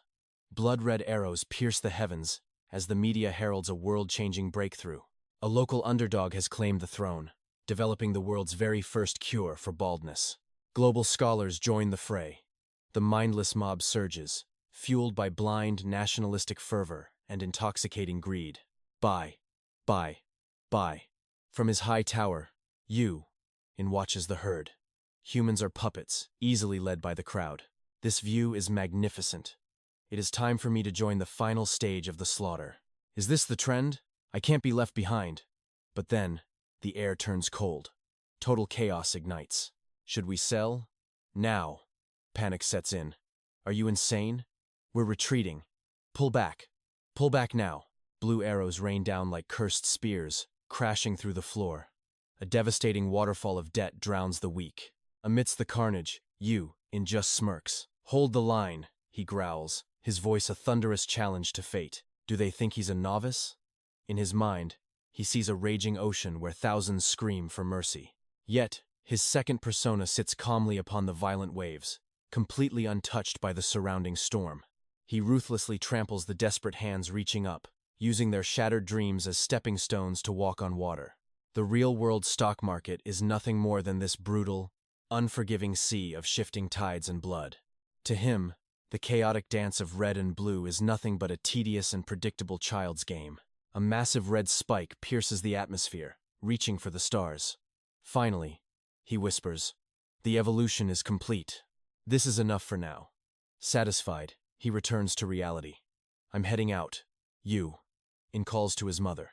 What about lunch? She asks.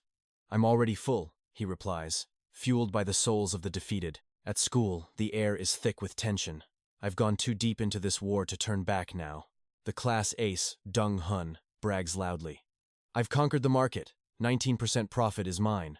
The sycophants swarm him instantly. You're a legend. Teach us the secrets of your divine power. Just follow my lead, he scoffs, his eyes wandering toward Yuan, who is surrounded by a different aura. Wait, you've mastered the wealth of nations already? Mina gasps in disbelief at Yuan's hidden intellectual depth. Yuan's calm explanation leaves everyone breathless. Dong-hun narrows his eyes. A new war for dominance is brewing. Pushing past the extras, Dong-hun interrupts with a smirk. So, is everyone's little stock game going well? Yuin's friend, Dong-Google, scratches his head. That simulation? I didn't join. I'm not ready for that battlefield. I'm not much of a stock trader. Mina's blunt honesty made Dong-hun flinch visibly. Evading her eyes, he stammered, "Just try it, it's easy." Meanwhile, Uin silently scanned the room. One eye monitored Dong-hun, the other reflected Nina. "Uin, what about you?" Dong-hun shifted the target. "You look like the type to play." Uin dissected his every twitch. A half-smile, frozen cheeks, total asymmetry, the classic mask of a deceptive liar. Deep in his mind, the analysis ran. Dong-hun was projecting subconscious fear toward Lim Mina. A primal reaction, like a weakling avoiding the gaze of a ruthless gang leader. It was an evolutionary remnant, the deep-seated terror of an inferior male facing the alpha. High-status females belong to the strongest. Proximity triggers a fear of death or exile within him. "So, are you losing money?" Dong-hun sneered, desperate to regain his superiority. Yuin saw through it. He was being used as a prop to impress Lim Mina. The luxury watch and fake 19% profit were his weapons. Yuin was the chosen prey, an arrogant pirate attacking with words. This was becoming quite entertaining for our protagonist. Yuin lowered his gaze, sounding defeated. "I'm finished." Dong-hun's eyes flashed with a hidden, triumphant joy. "What's wrong? Are the profits not what you expected?" Uin tracked every micro-expression on the bully's face before speaking with a voice of pure regret. "I meant to use the simulator, but I accidentally bought with real money." A total thunderclap. Dong-hun froze, then exploded into mocking laughter. "Real money by mistake? How are you so stupid? How much did you lose?" Yuin thought. Lying to this fool was a survival necessity. He shook his head, his calm voice cutting through the laughter. "I made 30% profit." Dong-hun's face turned to stone. 30%? Yuin flashed his phone the undeniable, crushing proof. The crowd gasped in shock. "Wait, seriously? He made a fortune by complete accident?" Dong-hun stood paralyzed. He stared at Yuin, realizing this boy was anything but ordinary. His eyes scanned Uin's cheap denim jacket.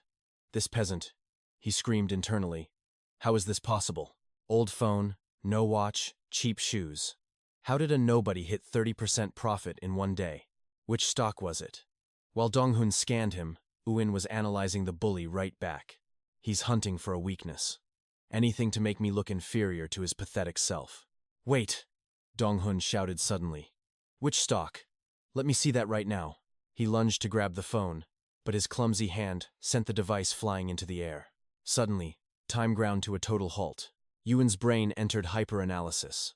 Weight, gravity, and trajectory, every variable calculated within a single millisecond. Shattering was inevitable. "I have to save it." The thought surged through his mind like lightning. He dropped his center, body lunging forward. At the final microsecond, he snatched it from the air. "Whoa, you caught it? Those reflexes are insane," Dong-hun stammered. My bad. It's fine," Uin replied. But as he knelt, his jacket lifted, revealing horrific, jagged white scars. Dong-hun's eyes lit up like he'd discovered a secret weapon to destroy Yuin. "What's wrong with your waist?" he yelled. Mina gasped, her face pale with horror. Dong-hun smirked, ensuring everyone heard. "What's this? Were you some kind of low-life thug?" "Ha! Even tattooed gangsters would flee from you." Yuin's gaze turned into ice-cold steel. "In a fight, you'd just show these scars to make them run, wouldn't you?" He mocked Uin to the girls. They only whispered in worry about the severity of his wounds. Yuin stared directly into Dong-hun's soul, his eyes completely devoid of any fear. It finally happened, he thought calmly, recalling the psychological mechanisms of every bully he'd studied. When people tear others down, they trigger a false sense of superiority to mask their own weakness. It's a dopamine rush fueled by hatred and jealousy, masking the cortisol of their own pathetic lives. Degrading others isn't just an impulse, it's a biological high, a true addiction to power. Oh, Dong-hun is savoring every second. Publicly humiliating me is his ultimate drug of choice. Did you fight 17 men alone? Or were you the 17th victim? I analyze him coldly. His aggressive judgment reveals a pathetic truth. He is addicted to the thrill of crushing others. An addiction this deep won't fade. Dong-hun will keep hunting for his next fix from me. Society is a jungle of predators and victims. To be the prey is to be considered subhuman. To survive, I must join the pack. I've made my choice. No more being the victim. I stand up with a calculated, brilliant smile. Before studying, how about some drinks to bond? I made some decent profit from the stock market, so tonight, the drinks are on me. Instantly, Mina and the others swarm me. My bait worked. Mina will lure the prey in. I turn to the predator with a friendly mask. Dong-hun, won't you join us tonight as well? I want to learn from a pro like you. Dong-hun forces a smirk. Sure, why not? He has no idea. By accepting my invitation, he has signed his own death warrant. He walks blindly into my trap. The surgery light flickers on. The operation is about to begin. Dong-hun is the patient now. Everyone will witness the rot hidden deep within his soul. I'll dissect him layer by layer. The patient is still conscious? Good. Let the surgery begin. Outside the bustling pub, I take a call. Are you nearby? I'd love for you to come. I want you to meet my new friends. I push the door open, stepping into the fray. The atmosphere is warm. Too bad Mansu couldn't make it, Mina says. I smile, checking the menu. The table is full, but nothing will go to waste. Dong-hun watches me, preparing his attack. Huin, you've been dozing off in class. Losing sleep over your little stocks? He sneers mockingly. He laughs, but I focus solely on the spicy rice cakes. Wow, these look incredible. Hey, are you even listening to me? Dong-hun's voice cracks with sudden, sharp irritation. I heard you, I reply nonchalantly. Like I said, I just bought them by complete accident. Sell them now, Dong-hun commands, playing the expert. Manipulated stocks are death traps for beginners. Well, I did check 19 different economic indicators. I monitored the global gold and silver markets. I tracked international exchange rates and scanned various insider rumors. Is that not enough? Wait, what? Dong-hun screams in pure shock. You picked stocks based on all that? By accident? I was just lucky, I reply humbly. Mina gasps. 30% profit by mistake? That's legendary. I watch Dong-hun's face twist as if he's swallowed venom. His frustration is radiating off him. He stands abruptly, grabbing a bottle. Impressive fluke. Enough talk. Let's just drink to that. He pours my glass. I thank him politely while my brain dissects his every desperate movement. He rests his hands on his hips, puffing up like a cobra. A pathetic, instinctive dominance display. An accidental win is the most exciting. Mina cheers. Dong-hun's eyes burn with jealous rage. My diagnosis is complete. His body language is defensive. He's cornered by his own ego. His addiction to boasting won't let him retreat. Right on cue, he changes the subject again. Haha. A few more accidents like that and you might afford a luxury watch like mine. He flaunts his brand name watch, desperate for the spotlight. My cold operation has only just started. Cheers, everyone. Dong-hun roars, forcing the mood. I clumsily raise my glass of bitter soju, my very first drink. My heart races with excitement. I've always wondered what this felt like. Glasses clink. The roar of bottoms up fills the air. I drain the glass in one go. The liquid fire burns my throat. My eyebrows knit together while the others cheer in delight. I cover my mouth, fighting the urge to gag. The entire world begins to spin violently. They say alcohol tastes sweet once you're an adult. Am I still just a child? This is horrific. Suddenly, my phone vibrates. 3 words flash on the screen. Lee, he, Rim. I look up. My friend is nearby. Mind if she stops by? Even if they refused, she was already coming. Yuan's gaze shifted to Dong-hun. A friend? The group was confused but quickly agreed. Sure. Tell her to come. Yuan signaled harem. A girl? Dong-hun's eyes lit up with greed. Moments later, the door swung open. The sharp, rhythmic click of high heels cut through the noise. Harem entered, looking like royalty in her elegant office attire, a total mismatch for this rowdy bar. A pub, Uin? How unusual for you. Uin pulled a chair back. Everyone, meet my friend. Harem. The table went silent, stunned by her blinding beauty. Mina was the first to snap out of it. You're stunning. Dong-hun barged in, flashing a sleazy smile. I'm Dong-hun. You're truly a masterpiece. Then came the loaded question. So, you two aren't just regular friends, right? Harim's eyes scanned his cheap jacket and fake luxury watch. Just friends, she replied with cold finality. Uin knew the truth. 𝒉 absolutely despised people who pretended to be something they weren't. She brushed her hair back, casually revealing a diamond-encrusted watch worth a literal fortune. Dong-hun choked. Ashamed, he instinctively hid his knockoff watch and looked away, his ego bruised. You guys look great together, though, he stammered. 𝒉 gave Uin a look that said, handle this.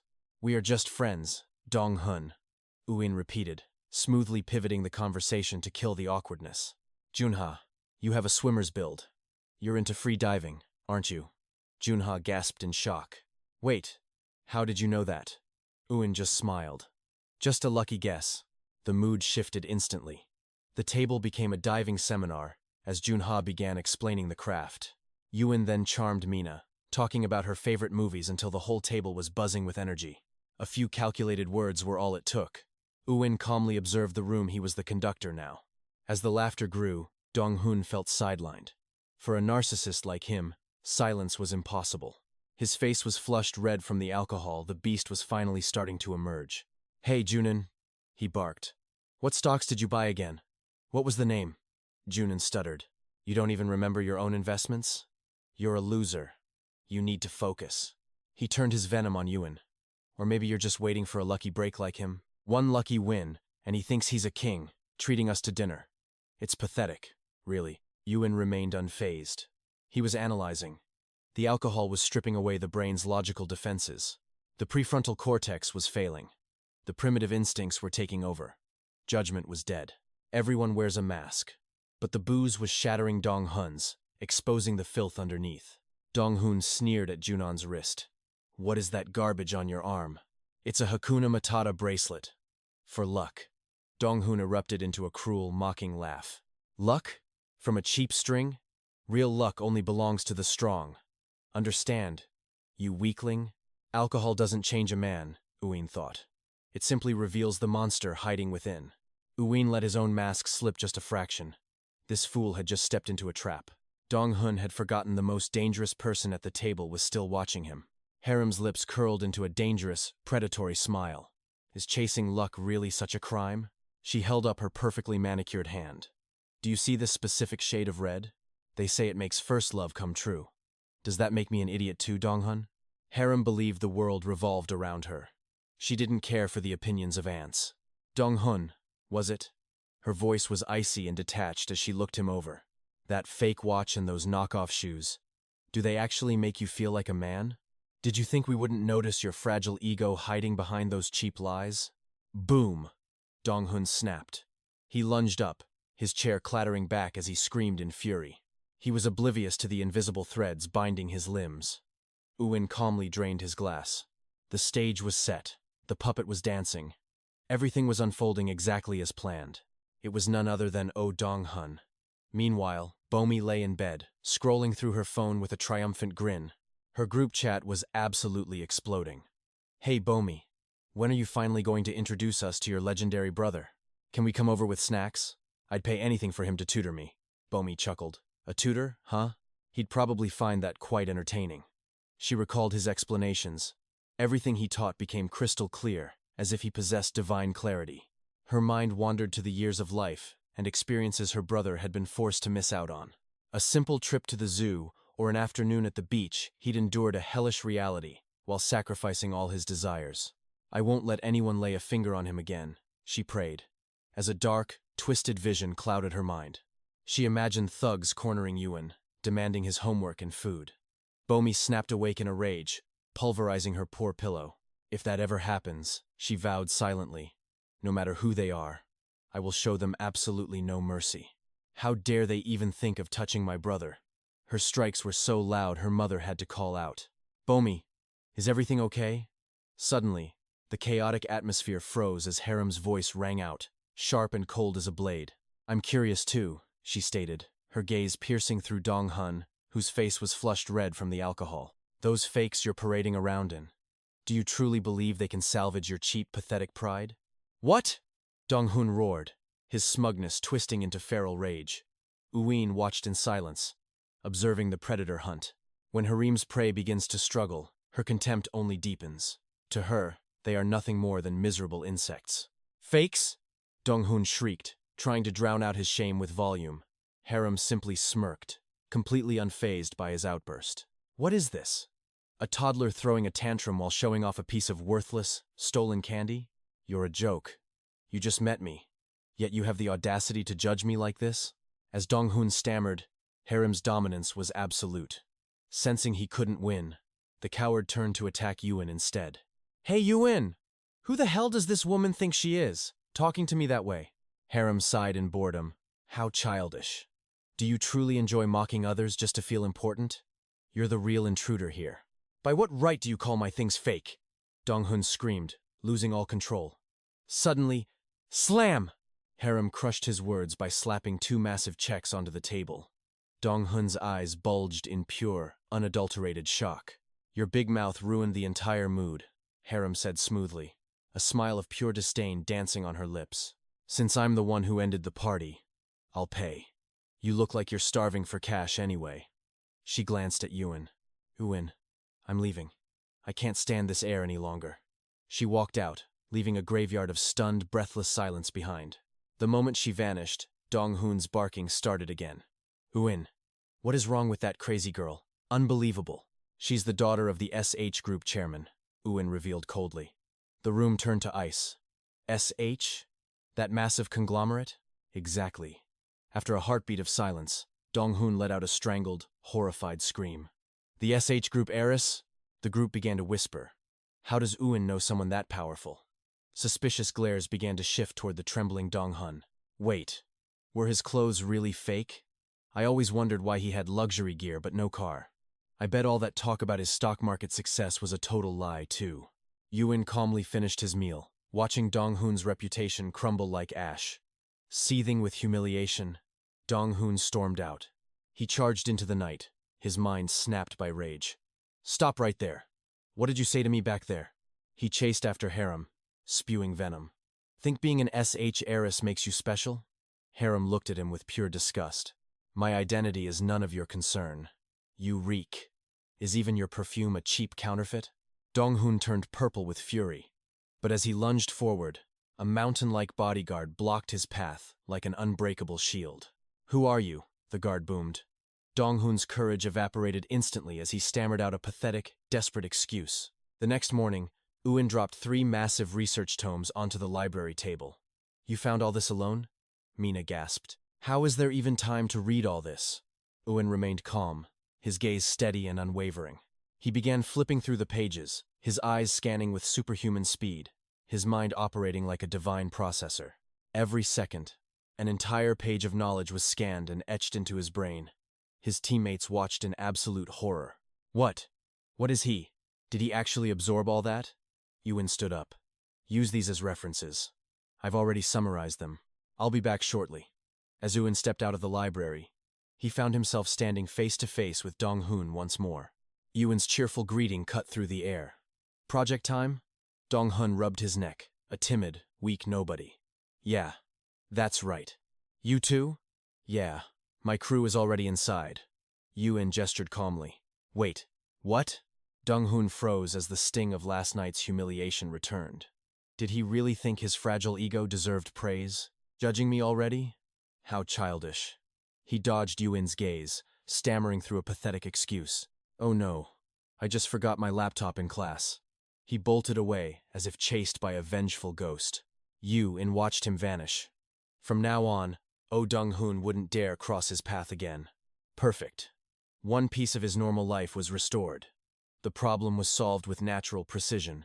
Just then, 2 students walked by. What's for dinner? How about some black bean noodles? Those words triggered Yuin's senses. He could almost taste the rich, savory sauce, making him salivate instantly. He remembered Detective Taeyeon's promise. You really want black bean noodles at the station? Fine. I'll even order sweet and sour pork. Meanwhile, at the precinct, Taeyeon took a heavy drag of his cigarette. Another grim case? John asked wearily. Eat before we go, Taeyeon replied, his sharp eyes noting John's pale, gloomy face. Did that blind date go south? Rejection hurts, doesn't it? John let out a hollow laugh. Trying to mimic Yuin. A sparrow acting like a hawk only breaks its wings. Taeyeon muttered. Stupid sparrow. The moment they stepped inside the scene, they were forced to scramble back out in shock. This area has seen too many horrors lately. Tae-eun frowned, starting the car. Did a reaper move in nearby? Rage boiled over. Those monsters. I'll tear them apart and throw every single one of them in a cage. The patrol car tore through the gray streets. At the scene, an ordinary house was suffocating under the scent of death. Tae-eun and John headed for the roof. "Chief," Tae-eun called out. "Why so many photos of this?" The forensic officer pointed to a foam box. "Trust me, it is better if you do not ask." Tae-eun peered inside and recoiled, his lungs tightening in a vice grip. "You absolute piece of filth," he roared. The box contained a nightmare of severed limbs and mangled flesh. Tae-eun fought the urge to vomit, his voice trembling. The victim was Park Dong-hyuk, 21, the owner's son. In the living room, the parents' grief weighed heavy on Tae-eun. This was the hardest part. The only comfort he could offer was a vow to catch the killer fast. "I am so sorry for your loss," he began softly. "I know this is difficult, but I have questions." Suddenly, the father lunged forward, gripping Tae-eun's shoulders. "Detective, please. You have to catch that monster." Tae-eun held him steady, trying to offer strength. The mother sat paralyzed on the floor, her eyes bloodshot and vacant. "She's going to faint. Where's the ambulance?" he shouted amidst the chaos of sirens and desperate screams. Tae-eun turned to the forensics team. "Any leads?" "Nothing significant yet," the weary officer replied. Lowering his mask, he sighed. "I have never seen a killer this sick. This is pure depravity." Looking at the precision, this definitely isn't his first time playing God with a blade. Dismembered and discarded. "Check every security camera now." Tae-eun's phone buzzed with Shin Yuin's name, an instant adrenaline boost. His spirit surged back to life. "What does the kid want to eat this time?" "I'm buying everything. Beef, seafood, you name it.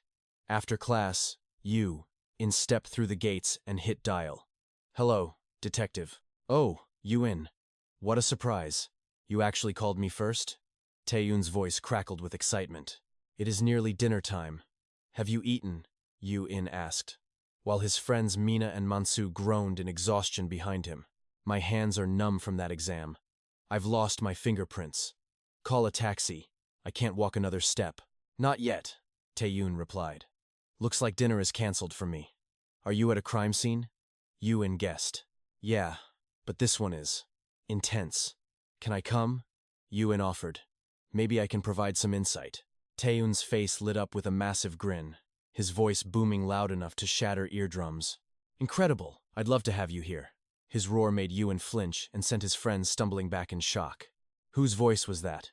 It's terrifying. Tae-eun, oblivious, kept shouting, "You'd be a massive help, kid. Our Yuin has psychological profiling skills that are top tier." "Ahem." An officer nearby cleared his throat. "Right, sorry," Tae-eun whispered. "But Yuin, can you handle this? This one is brutal. A dismemberment." "I'll be fine," Yuin said shortly. "Are you sure?" Tae-eun checked again. "All right. Get over here then. Shall we grab some beef afterward?" "No thanks," Yuin declined. "Even the finest feast turns to ash if served every day. Variety is life's only spice. Rare treats taste like heaven." Yuin stood there, completely dazed, as Tun continued his lecture. "Today's special? Black bean noodles at the police station." Yuin felt a wave of pure helplessness. "Are you insane? You are heading to a gruesome murder scene just to eat some noodles?" Team leader Tun barked into the phone. "Bring the boy here before he changes the menu." Tun issued a frantic order. "Don't ask questions. June is on his way to fetch you. No need. Just send the address. I'll make my own way there." Yuin arrived at sunset. Jun waved frantically from a distance. "Was the path hard to find?" "I told you to wait." June's cheerful greeting was met with a cold, razor-sharp glare.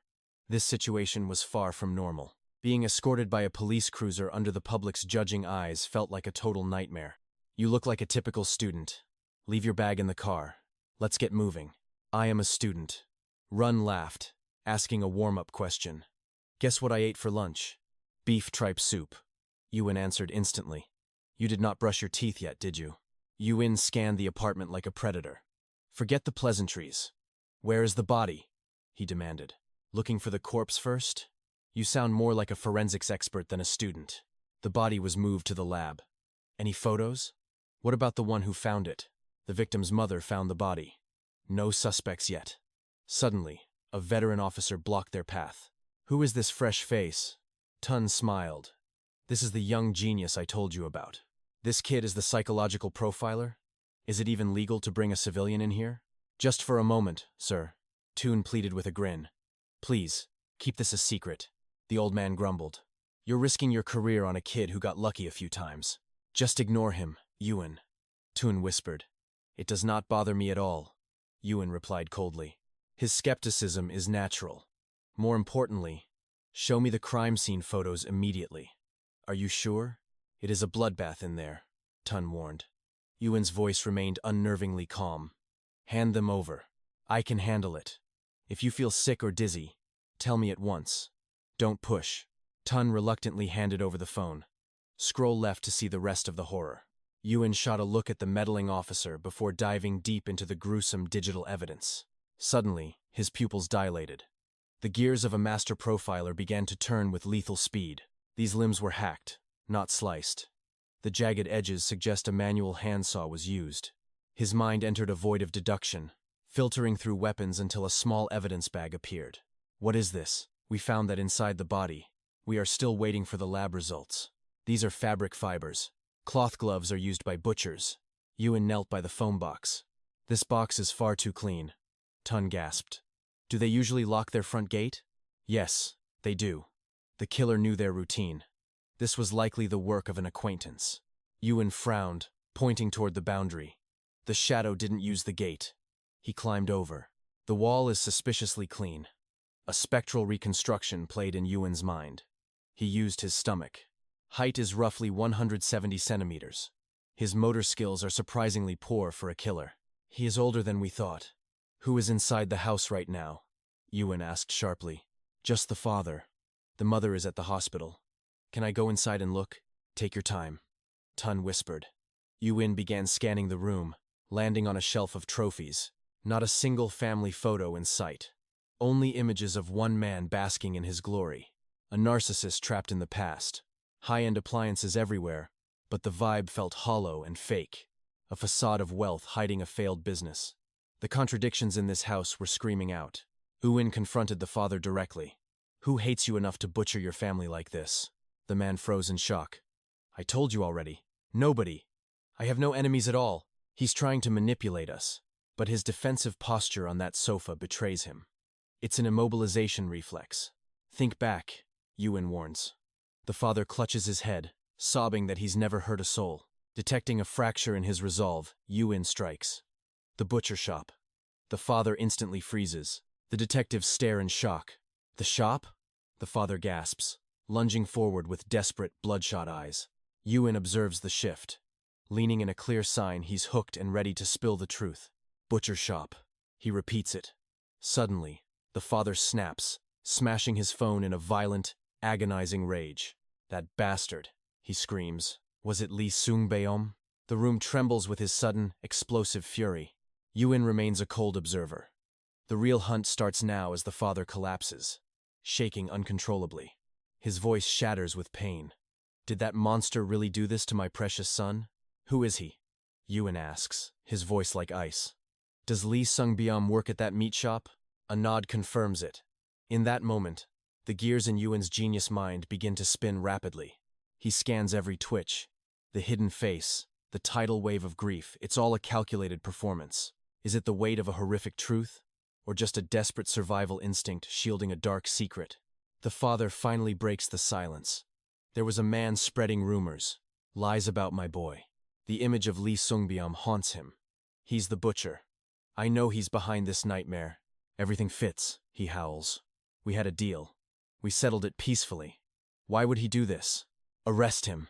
He surges up like a wounded predator, ready to tear the world apart in vengeance. Investigators rush to restrain him. Sir, calm down. Calm. How can I be calm when my son is gone? Go get him. Ewan turns and walks away silently. He's already extracted every piece of the puzzle. Detective Tae-yun follows, as the father's screams echo down the hall like a haunting melody. Out on the balcony, Tae-yun blinks. The butcher shop? How did you know? Do you have a sixth sense? It was obvious, Yun replies. Obvious? Tae-yun scoffs. Explain it to me then, Mr. Genius. The killer was bold, dumping the remains right at the victim's doorstep like a gruesome trophy. That level of audacity requires precision. He knew the schedule perfectly.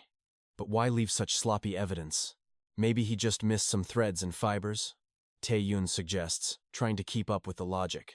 Criminals can be organized and reckless simultaneously. Yun nods, building his case piece by haunting piece. This killer is a hybrid, methodical yet chaotic. He's been watching every soul in that building like prey. He knows their habits, their lives. He's not a stranger. He's someone they see every single day. Look at the clues. I suspect an older culprit whose reflexes are starting to fail him. Now, look at the wounds. The jagged cuts look like they were made by a professional butcher's saw. But look closer at the edges. The surface is far too rough and uneven for a machine. The killer used a handsaw to mimic a professional's work. He's staging a masterpiece of deception. Think. Would a man as meticulous as Lee Sung-baeum really leave behind such obvious fibers and threads? A man who spends his life cleaning meat wouldn't miss a single stray hair on his canvas. The realization finally hits Tae-yun like a freight train. The pieces are falling into place. You mean, he framed the butcher? Yun nods. He planted the evidence to point us elsewhere. He even used ice packs to manipulate the time of death, a clever trick to vanish from history. It was a calculated performance, but the mistakes were just a bit too perfect to be real. He showed us exactly what he wanted us to see: the saw. The fibers all placed far too conveniently. Detective Kim stands in awe. I never even considered that. Human nature, Yun sighs, is to believe lies. It's actually quite fascinating, he mutters. Fascinating. Tae-yun stares, completely speechless at his cold intensity. He can't help but admire him, mapping all that out from one glance. You really are a genius. Yun's expression darkens instantly. Or not, Tae-yun stammers. You're just totally normal like me. Yun relaxes, and the detective exhales. What a strange, terrifyingly brilliant kid he's partnered with. They dive back into the shadows. The hunt for the real monster behind the butcher's mask begins. Yun gave a sharp nod. His trap was set. Every lens would lead them straight to that meat shop. Tae-hun hesitated. This smelled like another distraction, yet a darker, more sinister shadow loomed over this specific play. Show me the cooler again, Yun demanded. Tae-hun pulled up the image, a mundane object hiding a devilish secret. Flawless. Not a single scratch, Tae-hun noted. Yun's eyes narrowed as he observed the brand new killing tool. He bought it specifically for this massacre, Yun muttered, his mind already evolving past the surface-level evidence. The forensics team struggled with its weight. How could a lone predator move such a heavy burden so effortlessly? A chilling realization struck. Moving that massive, blood-filled container into the victim's home was a feat of monstrous strength. Maybe he scaled the wall, Tae-hun suggested, but his own words died in his throat as logic took over. Wait. You're right. If it were that heavy, the walls should be scarred. Yet, there was only haunting silence. How did he move it so cleanly? What kind of demon kills a child just to frame a butcher? Suddenly, an officer broke the tension, rushing over with a report that shifted the entire battlefield of the investigation. A suspicious delivery vehicle was spotted. A man in uniform vanished into the shadows like a ghost in the night. A mere phantom, Yun scoffed. He knew the suspect's alibi would be a perfect, impenetrable fortress of lies. Track that vehicle now, Tae-hun barked. He then turned to Yun, sensing the awakening of a legendary hunter. Can you truly identify the real monster? Tae-hun asked. Yun's gaze was cold, sharp, and absolutely certain. I can, he answered without a flicker of doubt. The killer wasn't a random madman, it was someone fueled by pure, concentrated hate. Yun looked toward the house. The truth was hidden within the father, masked by his own agonizing, desperate tears. Returning to the lion's den, they found the father exploding in rage, a cornered beast lashing out at investigators. Sit down, the officers pleaded. But Yun's predatory eyes were fixed on a single, minute physical defect. The father's legs were swollen. Even as he screamed for water, Yun saw the cracks in his human mask. Yellowed eyes, parched lips, constant swallowing. The man was burning from the inside out. Here, drink, an officer offered. To others, it was a simple glass of water. To Yun, It was the final piece of a bloody puzzle. As Mr. Park reached for the glass, stumbling like a wounded animal, Ewan's hand shot out like a viper. He gripped the man's wrist. Ewan's voice was like ice, delivering a diagnosis that felt more like a sentence. Your skin is freezing, your gait is unstable, and your fingertips are bloated. You've been frequenting the bathroom lately. This isn't just thirst. These are the cursed symptoms of advanced diabetes and failing, dying kidneys, Ewan declared. How? How do you know? The father stammered. That water will only accelerate your internal collapse, Ewan warned. Who cares about that? Park roared, shoving him away. Just catch the bastard who took my son. You. In shifted his tone, ruthless and direct. Your business was legendary once, but lately it's been a failing empire. The words were gasoline on a fire. Are you mocking me? The father hissed, his voice trembling with fury. Business failure is common, but what does that have to do with my son's murder? Tae-hoon broke into sweat. Ewan, keep it together, Tae-hoon whispered. You're going to get me fired if you don't show some mercy. Ewan ignored the plea, dissecting the crime with the precision of a demon general. The boy had one head wound, struck by a sharp, heavy edge before the butchery began. He paused, letting the grim reality sink into the room. Extreme brutality like this doesn't happen without deep-seated, soul-searing resentment.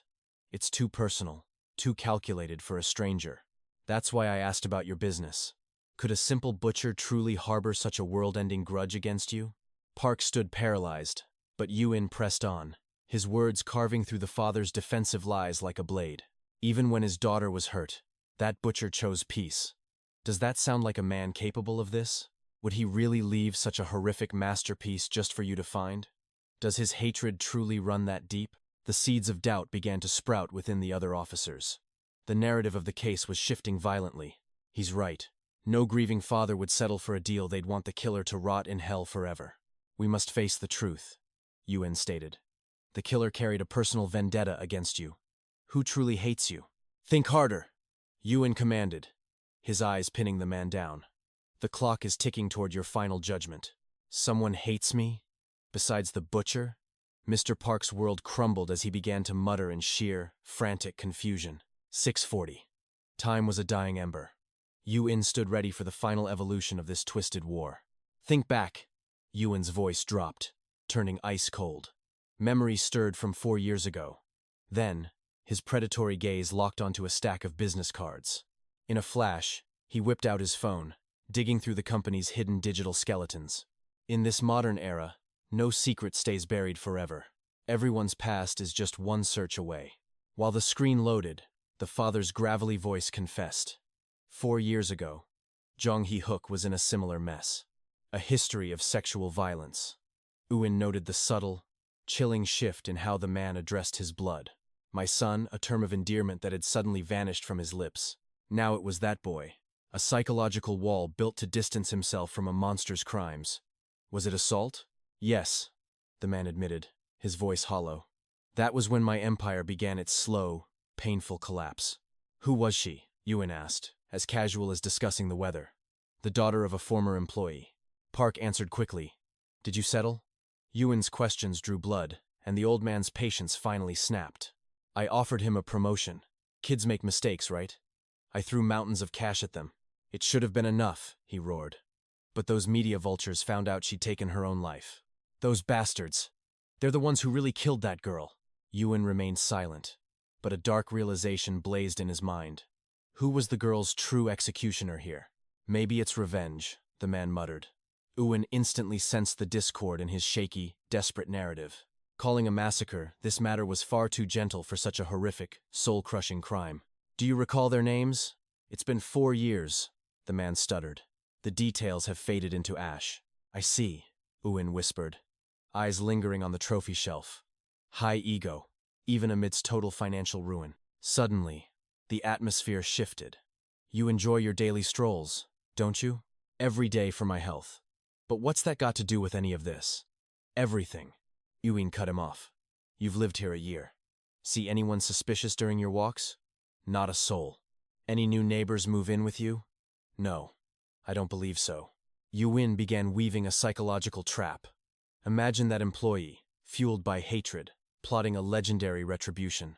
He used the butcher as a puppet, framing him to look like the ultimate monster. Park was hooked. Planning this since his daughter died?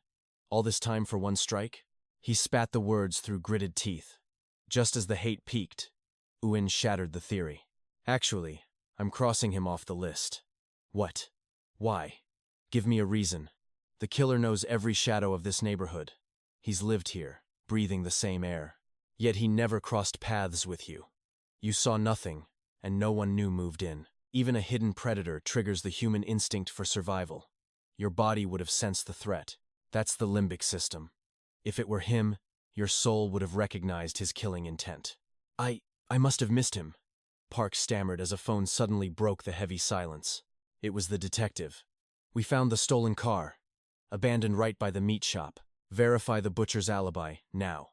As the call ended, 𝑬𝒏's piercing gaze locked onto his target. Are you a machine? Park gasped. Did you catch Lee Sung-byom? Is it over? We found him, the detective assured. But 𝑬𝒏's focus was on the chaotic disarray upon the desk.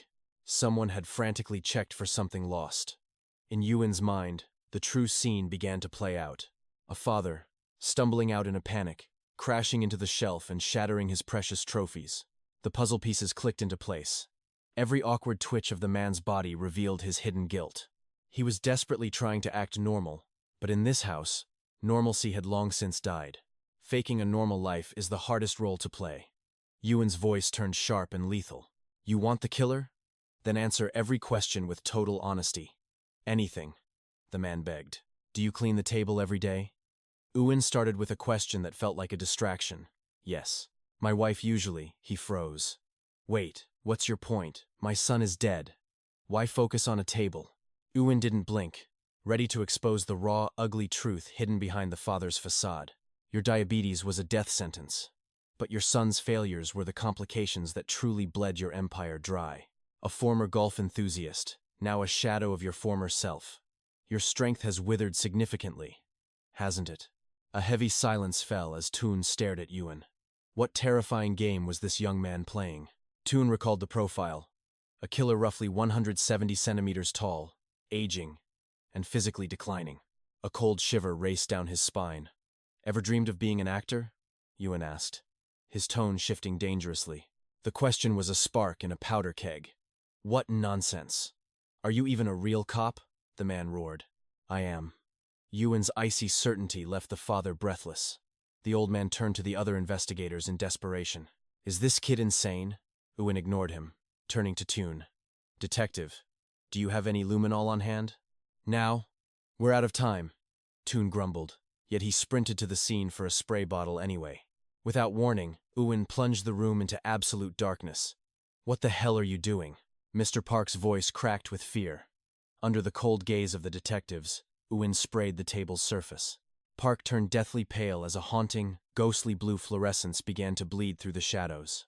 How? How is this here? Toon gasped. A massive, jagged bloodstain glowed brilliantly in the corner. 𝑬𝒏's eyes pierced through the father's mask. This is your son's blood, isn't it?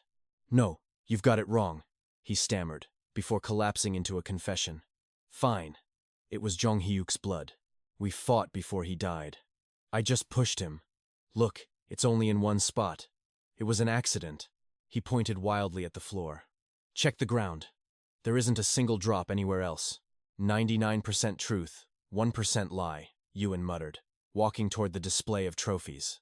The initial wound wasn't fatal.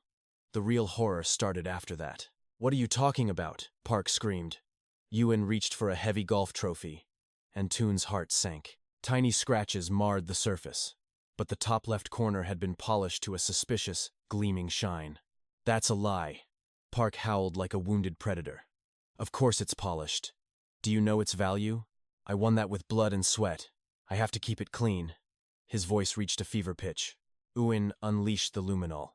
Under the spectral light, the trophy screamed a silent, bloody tale of murder. Stop it. Get your hands off my property. Mr. Park's scream was one of pure, raw terror. 𝑬𝒏 didn't flinch. He was a force of nature, deaf to the cries of a guilty man. He raised the glowing trophy, its blue light reflecting Park's distorted, fear-stricken face in the polished metal. In 𝑬𝒏's mind, the past rewrote itself. The living room appeared, now meticulously draped in white plastic. The door creaked open as Jong-hyuk entered. What is all this? Why the plastic? The father emerged from the shadows. Your home? He asked coldly. Why is the house wrapped up? Park didn't answer. He stumbled on the slick plastic, crashing into the trophy shelf with a heavy thud. Dad, are you okay? Jong-hyuk rushed to help, but the father only offered a bitter, curt response. Is Mom making kimchi again? The son asked, trying to fix the displaced trophies. Aren't you working tonight? No. It's time you finally became a useful son, the father whispered, his fingers curling around the heaviest trophy. The son sensed nothing. But I have plans tonight. I'm meeting some friends. Wish! The trophy tore through the air, shattering against his skull. Jong-hyuk collapsed, staring at his father in shock. Dad? He whimpered. But Park was gone, replaced by a monster fueled by a lifetime of resentment. Do you have any idea how much of your filth I've had to clean up? He roared, swinging again. Crack! Another devastating blow landed. A failure like you is a stain on this family's legacy. You're crazy. Stop, the son begged. From now on, you'll be a good, silent son. I'm fixing you. Dad, I'm sorry. Please. But his pleas only fanned the flames of the old man's burning rage. Jong-hyuk tried to flee, but his vision was fading into a hazy, red-tinted blur of agony. He tripped, his neck slamming against the sharp edge of the marble table. A sickening snap echoed through the room. Back in the present, Uin gripped the murder weapon. Most killers would have burned or buried this. But to you, this piece of metal was worth more than your own son's life. A chilling tragedy where monstrous greed finally devoured a father's soul. Look closely at this horror. Old Man Park stayed defiant. What father could butcher his own son? Uin delivered the cold truth. He was a man exhausted by covering up his son's endless trail of sexual assaults. If you truly loved him, your denial might carry weight. But you only saw him as a burden. To you, your own flesh and blood was just a business risk that needed liquidation. Uin's voice turned like ice, his gaze piercing the killer's facade. What kind of parent, you ask? A father terrified his unruly son would destroy his empire, choosing to clean up the mess forever. The gruesome image of the father standing over the corpse flashed vividly in Uin's brilliant mind. His voice remained monotone, like a judge passing a final sentence. Some parents let children starve. Others find a sick peace in tormenting them. Your eyes held only cold indifference for his body. Need more examples? The scene of you silently carving him up plays like a slow-motion nightmare. Total nonsense! Park screamed, desperately clinging to his crumbling tower of lies. I called the police to find the killer. Why blame me? I'm not blaming you, Uin corrected. I'm just curious when your plan started. You scouted this blind spot long before moving, didn't you? You chose a graveyard for cameras, a hidden path to ensure no lens would capture your sin. Liar! Uin didn't flinch, asking point blank. How much insurance money did you collect on Park Jong-hoo? It wasn't me, I told you. An investigator stepped forward, his tone polite but immovable. Sir, please remain calm and follow us to the station. Why me? He wailed, trying to deflect. You said Lee Sung-baeo did it. That bastard came here. Detective Toon gave the stern order. Jun moved in with the team to restrain him. I am placing you under arrest. Anything you say can and will be used against you. Once Park was gone, Toon asked Uin, if that was the son's blood, why were there no stains on the floor? A plastic tarp. Uin replied nonchalantly, blood soaks into wood, but it can't penetrate a heavy plastic sheet. Same for the bathroom, though we found traces in the tub. Tun was still confused. Why climb walls? To set the stage, Uin explained. First, to confuse us. Second, to create a fake witness. He wanted neighbors to see a phantom intruder. Human memory is notoriously easy to manipulate. He moved the ice chest without scratches because the body and chest were always inside the house. I see now. Toon nodded, completely floored by the young genius's ironclad logic. While Uin tried to act like a normal person, the CSI staff whispered about the legendary rookie. Who is that kid? They say he's a genius profiler who sees through every soul. Suddenly, Uin froze. His reflection in the clock showed the time. 7:20. He stared intensely. Detective, he called out, his voice suddenly sharp with urgency. What is it? We must leave now. Uin shouted. Why? What's wrong? Toon panicked. Did we miss a clue? Are we in danger? Yes. Yuen's face was dead serious. It's extremely dangerous. Tell me. I'll explain on the way. Move. Inside the car, Yuen's fingers flew across his phone screen like he was defusing a bomb. Turns out, he was just ordering jjajangmyeon before the shop closed. Tun was left utterly speechless. Yuen looked up with puppy eyes. Can I add the sweet and sour pork too, please? Fine. Get the large size. I'm hungry. Tun sighed, then realized. Wait, the accomplice? No accomplice. But there is something far more terrifying, Uween said, never looking up from his phone. There's a famous Chinese place across from your precinct, right? The legendary one? Exactly. That place stops taking delivery orders at 7:30 sharp every single night. We almost missed the peak flavor. Eating at a police station is a rare, terrifyingly delicious opportunity. Tun gave up. He thought it was a breakthrough, but the kid was only dreaming of noodles. I should have treated you, but you already paid? Don't worry, I pay upon delivery. You're buying, is that so? Then did you add the spicy stir-fried chicken? That dish is truly heavenly.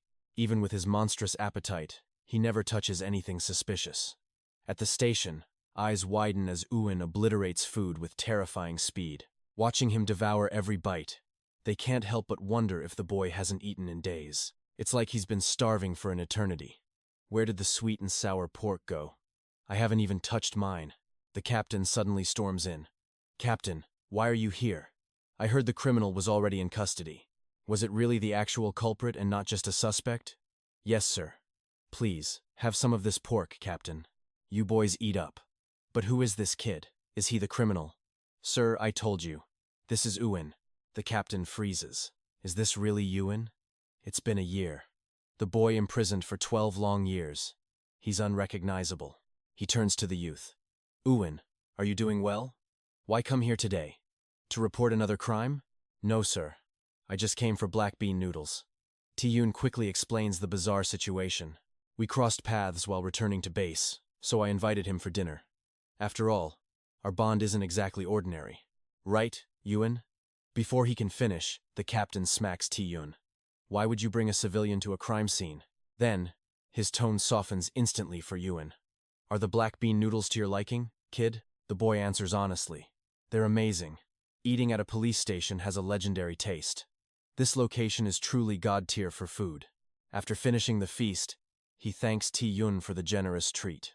I'll head home now. My mission here is complete. Yuen? Wait. Let me give you a ride back. No need. Don't be shy. Get in. The captain fumes. Why are you leaving? You have mountains of work. I'll be back in a flash, Ti-Yun replies. Surprisingly, all his colleagues step up to defend him. It's our duty to see him home safely. What is this? Did Yuen pay for your lunch today or something? No way we'd let that happen. A while later at university, Yuen's group prepares for their big presentation. Day is here. Mansu is paralyzed with anxiety. Why does it have to be my turn to stand up there? I've never lost at rock, paper, scissors before. Yet, he was the one who proposed the loser must give the presentation. No backing out now, a girl warns. Uwin calmly declares his move. I'm choosing rock. The two girls decide to follow his lead. Then I'll choose rock too. Same here. Yuen turns to Mansu. And you? Me? I'll go with paper. But Mansu was lying. He plays scissors and loses the gamble instantly. Mansu never imagined the others would actually stay true to their word. Now, the heavy burden of the presentation is his. Uwin gives Mansu one final piece of advice. Don't just look, learn to observe. His teammates cheer him on. You can do it. We're counting on you. But Mansu remains a trembling, nervous wreck. The professor steps up to the podium. We will begin with Group 1's presentation. Uwin listens intently, judging every detail. Since it's graded on a curve, a few minor flaws won't hurt their score. Group 1 finishes their turn. Next is Group 2, led by Dong-hun. Good luck, Dong-hun. Just trust me, his team encourages. He strides forward with total confidence. Our group will now begin. They were well prepared, and Dong-hun's speech flows with a very polished ease. But during the Q&A, he faces Yuen. The boy launches a relentless and complex interrogation. Theoretical principles and solutions leave Dong-hun drowning in a sea of total confusion. Only the professor smirks. Finally, someone who understands my pain. Group 2 ends in a total disaster for Dong-hun. That's the end of today's video.